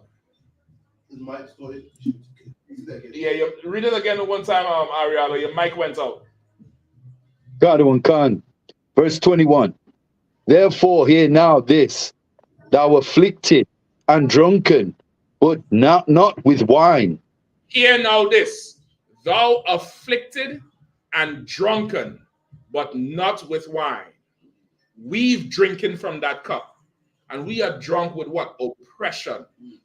We so drunk. I'm gonna tell you something. I have a the problem is not the word. I have a absolute personal mission, brother. This UK is mainly Benjamin. Benjamin, a sprinkle of Judah, a sprinkle of the other tribes, you know, Levi and Issachar and Zebulun. And the oppression is so thick in the UK, brother. People agree with us, but will not stand with us. They was out there last year, October. You all remember? There was in the crowd. I think out of all, one stood by and tried to throw hands to. One. We've fallen as a people are. We're going to wake this nation up. That's right. We're going to wake Benjamin up. Benjamin ain't never been like this. That's right. I remember the New Cross riots. I saw the whole thing with that. I remember that whole thing. I know what we're capable of. I'm not saying we should go out there and riot. That's not our time now. But surely the oppression, we drunk with the oppression. And it's fury from the Lord because we disobeyed him. But the Israelite school of UPK under command John Yahanna, we're going to raise this nation up. Right. And the Lord going to be on our side. And Benjamin going to be full of zeal again. All the tribes are going to be full of zeal again under the I.S.U.P.K. And brother, we are going to speak and they are going to die. Right. We are going to speak the words of the Lord and they are going to get sick and plagued and have funerals. And it's about to happen. Read that verse again. Give the Lord a hand. Right? Read that verse one more time. God. Therefore, hear now this, thou afflicted and drunken, but not with wine. Right? Hear now this. Those of us who are afflicted and drunken, but not with wine, but with the oppression of the Lord. Keep going. God. Thus saith the Lord thy Salakia. Thus saith thy Lord, the Lord, and thy God, that pleadeth the cause of his people. That pleadeth the cause of who? His people. Which people? His people. That man on the screen, what's his name? Solicitor Ahmed Yakub. He ain't sure which side he on. The first name Islam, the last name Jewish. He playing both sides. Ahmed Yakub. He pleading the cause of his people. The Most High, thy Lord, the God, is pleading the cause of our people. That's right. I want the Lord as my lawyer. That's not him. Right. Not him. Not him. A bastard. Didn't he stand down? I think 3 days after this speech, Hakayan, he said, you know what? I've bitten off 2 more than I can chew. Go ahead. You know what kind of lawyer is that? What kind of lawyer is he, man? He abandoned the case. Brother, OJ had a lawyer. I mean, so many criminals have had lawyers. Not Ted Bundy. All them serial killers had lawyers. You mean to tell me you see your people acting the fool and you leave them? Black people would never do that. That's right. We would never do that to each other. I don't care how high George Floyd was. Right. We had abandoned him. That's right. Let me tell you something, Mark. I done been assigned to the DC camp under command Jerry Yahanna, brother. And I have a special love for the people in DC. And I'm going to tell you why. 2 reasons. That football team, the whole representation of Native Indians. But the main reason was DC had a mayor in the early 90s called Marion Barry. Till this day, they call him the mayor for life. They say that's the best mayor ever, brother. This was around the time with COINTELPRO, they coming in heavy, and they set Marion Barry up. He had a drug problem. But Marion Barry is the first one who introduced summer internships for young kids to come and work in the government. Each summer, they was on vacation and then give them jobs as they leave high school. He put a lot of black people to work in DC government. And he would, his office would be open after hours where people from the community could come to get the problem solved, like a real man of the people. But of course, he's not any truth. and he's not a man of the Lord, so he had issues. He had a drug problem, bad drug problem. He used to do cocaine. But he would go on the Senate floor, he would go in the councils and cuss them white people out. I'm talking about F you, mother, F all that, on behalf of black people. And them devils did not like him. Brother, so they set him up. And you could find this tape, Rob, and you could probably look for it. If you find it, let me know. They set him up. They had this whore with cocaine that he arranged to meet in a hotel somewhere. He went in the hotel, she pulled out the cocaine, put it on the table. Of course, she nervous. On the tape, you could see it on the tape, she's nervous. He says something, and I think he touched the coke. They kick in the door, he's under arrest. He look around, he's like, this bitch set me up. They arrest him. He go to court, whatever fine, whatever time he get, boom. Whatever term came back for mayor, he ran. DC put him back in office, man. Get DC a goddamn hand, man. DC put him back in office, and brother, he helped build, he gave DC the reputation of Chocolate City. Like black people with power and the kids, and he was really about the people. He just had a problem. You don't give up on your people. You see them, you're supposed to go find the reason they was throwing hands. You're supposed to go and find them. A cop who did that, that's not his first time. That same cop who kicked him in the head, you could go find cases of police brutality on that cop. That's what you're supposed to go and do. You sell your people out because you're weak and you're not like black people. There's a video of it, Rob, and you could drop it for now. Put the lawyer back up. Go ahead, Al. Like you're saying, is that like with Michael Jackson? Black people stuck with him no matter what. Fuck that. That's R. Kelly. No matter how many people bring out about Michael Jackson, R. Kelly.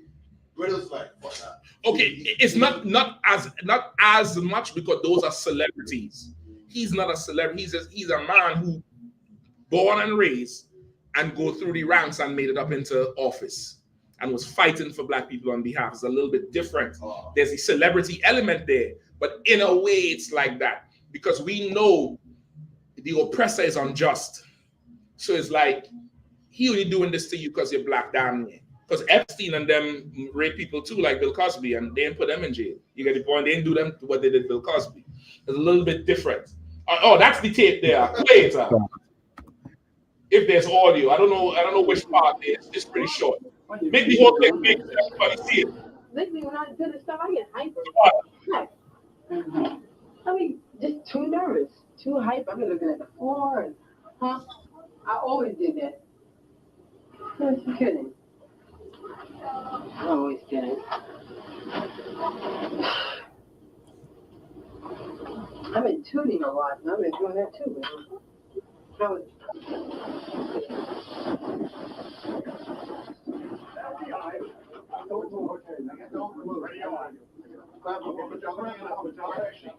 I should have come up here. Mr. Mayor, I'm going to ask you if you want to waive your rights and sign the form that you understood your rights. I want to call my lawyer right now. I mean, goddamn, I got for being with this goddamn bitch setting me up like this. I'm not going to come up here. You're going to have to sit still for it. I am. I'm doing that. That pisses me off. We're just going to make sure. Get that to me. We're just going to make sure that you're physically sound and you're not suffering any kind of health He problem. couldn't believe it. He said, this damn bitch, this bitch set me up. DC put him back in office because he was for the people. You get the point? You don't turn on your people. But that, put the lawyer back up for me, please. But that lawyer did. Keep reading, brother. Start at 21. God, oh God. Verse 21.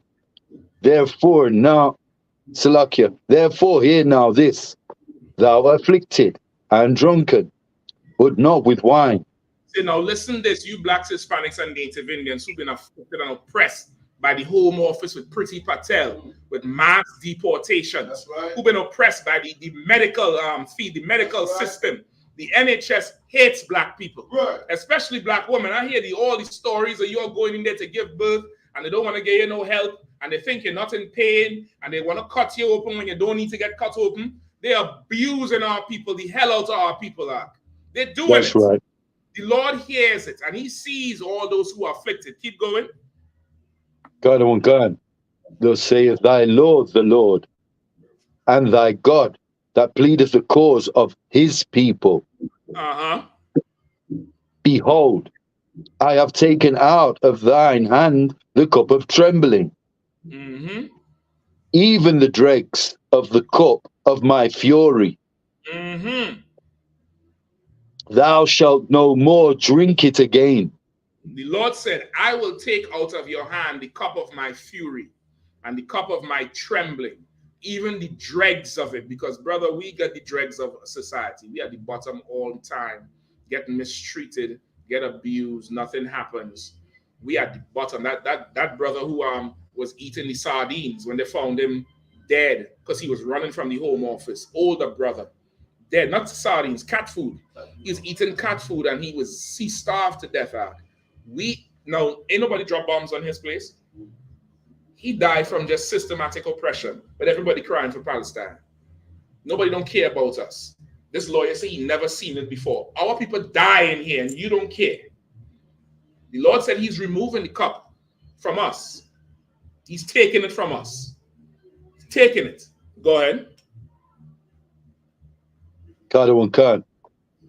But I will put it into the hand of them that afflict thee. Read that again.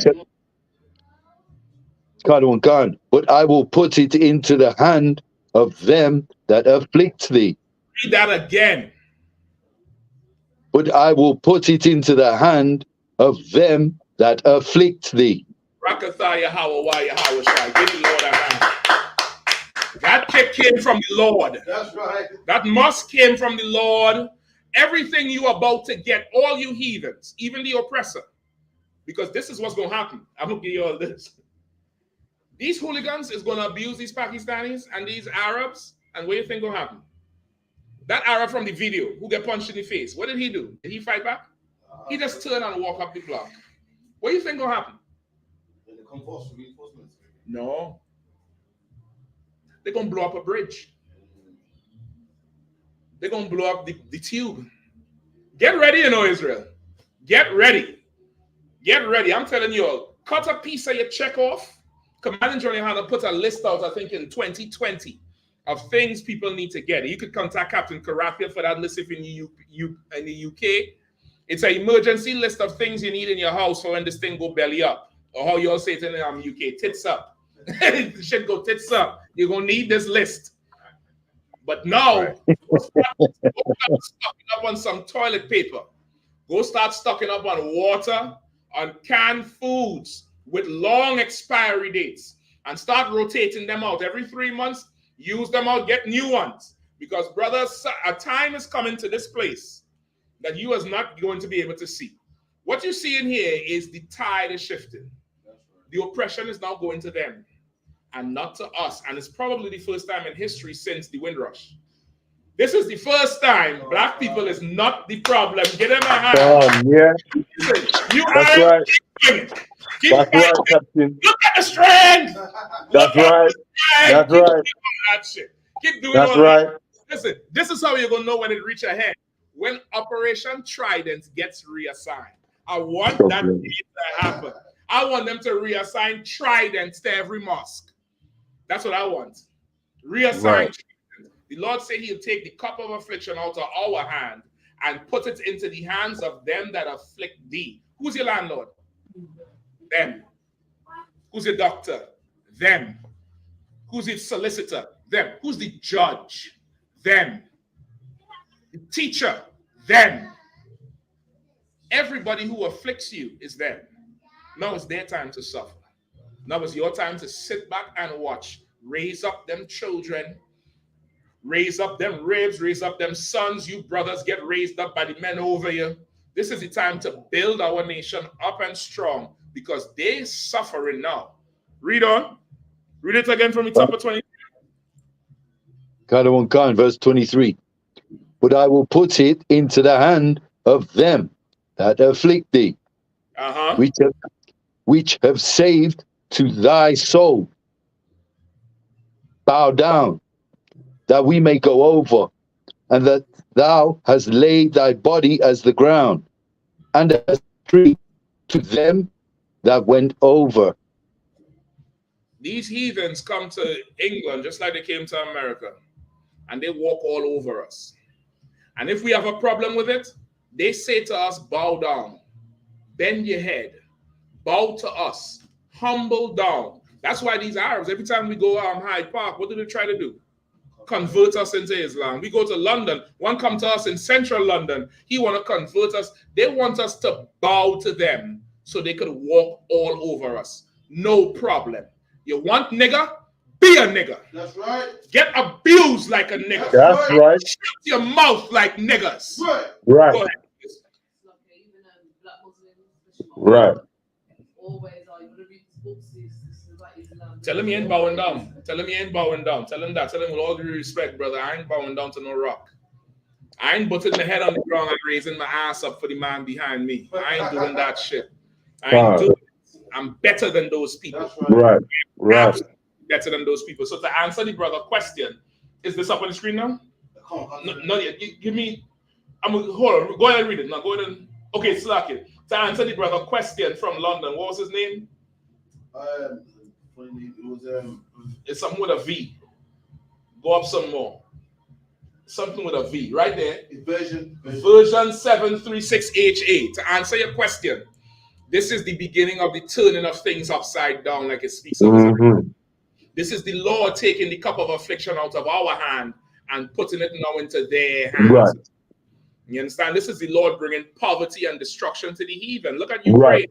Ukraine begging for damn welfare, like we would go down to the social office and ask for help, assistance. They're doing that. They bring the Afghanis over and give them all universal credit. Now it's that time to suffer. And we're gonna rise to the top like we need to. So the Lord is for sure putting his hand. Go ahead and show the thing you was putting up. And we close off. Go ahead. So it's an Operation Trident, or simply Trident, is a metropolitan police unit originally set up in 1998 as an initiative with the police to tackle black on black gun crime. Following a series of shootings in London boroughs in Lambeth, that's where Brixton is, in Lambeth, and Brent. In 2008, the unit was responsible for investigating all non-fatal shootings for the Metropolitan Police. And in February 2012, unit remit was expanded. The new Trident Gang Crime Command was launched, incorporating responsibility for tackling wider gang crime. In 2013, the gang unit was responsible for investigating fatal shootings, which were taken over by the Homicide and Serious Crime Command. That's what they're for. There's a gun police that's just responsible for us. That's all. Well, now, where was Trident when that fool was stabbing up the school? Where was Trident then? Where was Trident when they was, burning down Luton and Luton Airport? Remember last year they burned down Luton Airport with they said it was a diesel leak? I don't know if you all remember that, right after the Palestinian bombing. There was an airport in Luton that just went up. Where was Trident? Yeah, Trident is not needed. Trident is absolutely not needed. All right. Let me get this last question. This was a question that came in based on the whole professional thing. What do you do when your spouse does not do that? Does not behave professional, but gets irate, yells, and slams things? Okay, so this is what you should do. It sounds like you might need a counsel. I can't say for sure because, of course, this is one side of the story. You could go talk to your spouse and you could find out what's making them angry. Now, if it's beyond that point, let's say it's slamming things, it might be slamming you, I don't know. You might need a counsel. I suggest you go get counsel. Now, if it is that there's some kind of something that precipitates this behavior, meaning you have this is a good example. You have a child, you're telling them, don't do this. Stop, don't touch this bottle. As soon as you move, you put it back. Don't touch this bottle. As soon as you move, put it back. Of course, future times, it's not going to be don't touch this bottle. It might be don't touch this so-and-so bottle, you so-and-so, don't touch this bottle. Now, if that's what you're describing, and you think it's still incorrect, you could always just request a counsel and see. But if before the slamming and the unprofessional behavior that you're describing, there is calm behavior, There is do this, do it like this, do it like that. I don't like this, I don't like that. Handle it this way, handle it that way. And for some reason, it continues. Then we have to find out why it continues. And of course, if the spouse's behavior is too erratic, that could be corrected as well. Everything is cause and reaction. But you know, you might want to examine it. And of course, the school offers counsel for anything like that. If there's an offense and you need to, you just take your spouse to counsel. It's not a big deal. People go to counsel every day. I talk like Cam. People go counsel every day, B. Go ahead. You know, with domestic violence on either side, obviously with the UK, especially if you work within like child services, as like social workers, we're advised to say not separate, but you can't be in the house doing that around children. What with the UPK? What's your body plug? She needs some help. Go ahead. What would be the UPK stance if any partner's violent against each other with children in the home? Like, would it be like removal? Like, what it's the same thing as if there was violence being done to each other when there was no children anymore. It would be the same thing. It may happen where somebody may behave unprofessional, right? What would you do? What that happened to some white woman and her white husband is doing it, or a white man and his white wife is doing it. What do? They make a report to an officer, and then the officers determine who leaves the home. If there's truth to it, and then they go before a judge, and the judge takes it from there. The UPK is similar because it's an offense. If there's an offense, you make a report, then there's a council that's set up, and in the interim, there may be stipulations, somebody separate, you all don't talk, whatever it is, and then a judge, you're going to go before a judge, 100% of the time is General Hyman, and he'll hear the matter, and he'll make a judgment. This is what you'll understand when you come into the truth, and you'll really find out where love is and what love is. There is no excuse for divorce except adultery on behalf of a woman. You get the point? Everything can and will be worked out. It might take some time. It might take regular counsel, regular corrective behavior. ISO has a term in psychology management called negative and positive reinforcement. It might have a series of that happening to change engraved or embedded behavioral traits, right? On both sides, right? Some domestic violence always, when you hear it, you think of a man, but there's a great number of cases where it's the other way around. And men and women are different. They have different strengths. A man's strength is his physicality. A woman's strength is her mouth. There's a great deal of verbal domestic violence that a brother will never say because it feels effeminate to say, well, she calling me this, she calling me that, she telling me this, she telling me that. He should still say it. He should still come and say it so somebody could shut her mouth, because if her mouth is not shut by authority, what will happen? He'll shut her mouth. The demon will shut her mouth. The demon will try to get him to shut her mouth permanently. And that's horrible. It's horrible on both sides. She should speak to him in a more professional way. He should physically handle her the right professionally way. It happens. It could be treated. It's no different than somebody having a drug addiction, or somebody struggling with pork, or somebody's a Christian or Muslim. It's just coming in here and learning. Come on. Shabani with the brothers and sisters that stay on. Oh, Salaki. Also, too, Akim and Akwathian who online in the StreamYard, especially in class. Just bear with us after the class. General Hazayan wants to talk to the UK school or the entire UK school. He's going to come on shortly after we go off line, all right? You understand? Come on, sir. So the person who asked if their spouse is doing it, it seems like it's layered. It seems like it might be a whole few things happening. Easy fix, call a counsel. And you state your grievance. And then there's an investigation and says, is there any truth to this? and blah, blah, blah. You might be right. You might be wrong. Both y'all might be wrong. Both y'all might be right. Who the hell knows? That's the easiest way to deal with it. But of course, you could go and check and see if this is go to the left. Baby, go to the left. Come on, honey, go to the left. And you keep going right. And then what do you want? You want me to just keep saying go to the left all the time? Nobody is doing that thing. Even in Esau's society, you doing something over and over. They look at it as there's something broken in you. Like you can't self-correct. So now somebody has to instill something harsher to correct you. It could be that, I don't know, but you could call a counsel. All right? We're going to come back next week again. But listen, thank the Lord.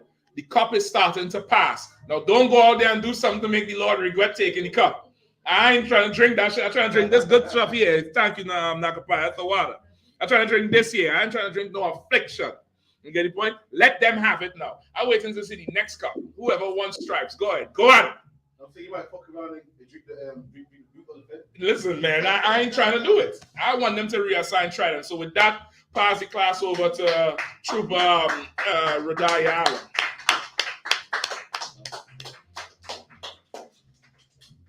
Yeah, the announcement. You can come up here and handle it. I'm gonna use the restroom. You can stand up here. Do the announcement. ISUPK security announcements. Where the ISUPK started at 1 West 125th Street, Harlem, New York. Rules for a new brother or sister. When a new brother or sister come to the school, they are off limits for 6 months. They are to be saluted only. They are here to show themselves of the world. If they need transportation, the teacher will arrange it. After 6 months, if a brother or sister has an interest in a particular person, he or she must get permission from the head to speak to a brother or sister. There is another 6 month period in which a brother or sister will court each other. After this 6 month period, the brother and sister will get permission from the head to marry. Tithe, which is a commandment. Numbers 18 and 21. Malachi 3:8-10 means 10th in the Hebrew, Mashara. 10% of every penny of any increase the Lord gives you. Give to the Treasury Department or teacher. Priest funds. Free will offerings for priests, not mandatory. Whatsoever amount you would like. Up and coming holy convocations. Is it October the 2nd? Feast of Trumpets. October the 2nd, isn't it? Oh, that's right. Feast of Trumpets, October the 2nd. Announcements, holy convocation from the sheep. Remind Akim and Aquav to check the bulletin board in the hallway. If anyone wants to be a trooper in the school, start wearing all black, boot, shirt, pants, headband, scarves. Man of Israel, Magium. Magium Shabbat. Magium Barak. Yahweh Shem Yahweh Shabrakatah. Yahweh Shem Shabrakatah. Yeah. So give the sisters a okay, salute. Magium Shabbat. Magium Barak.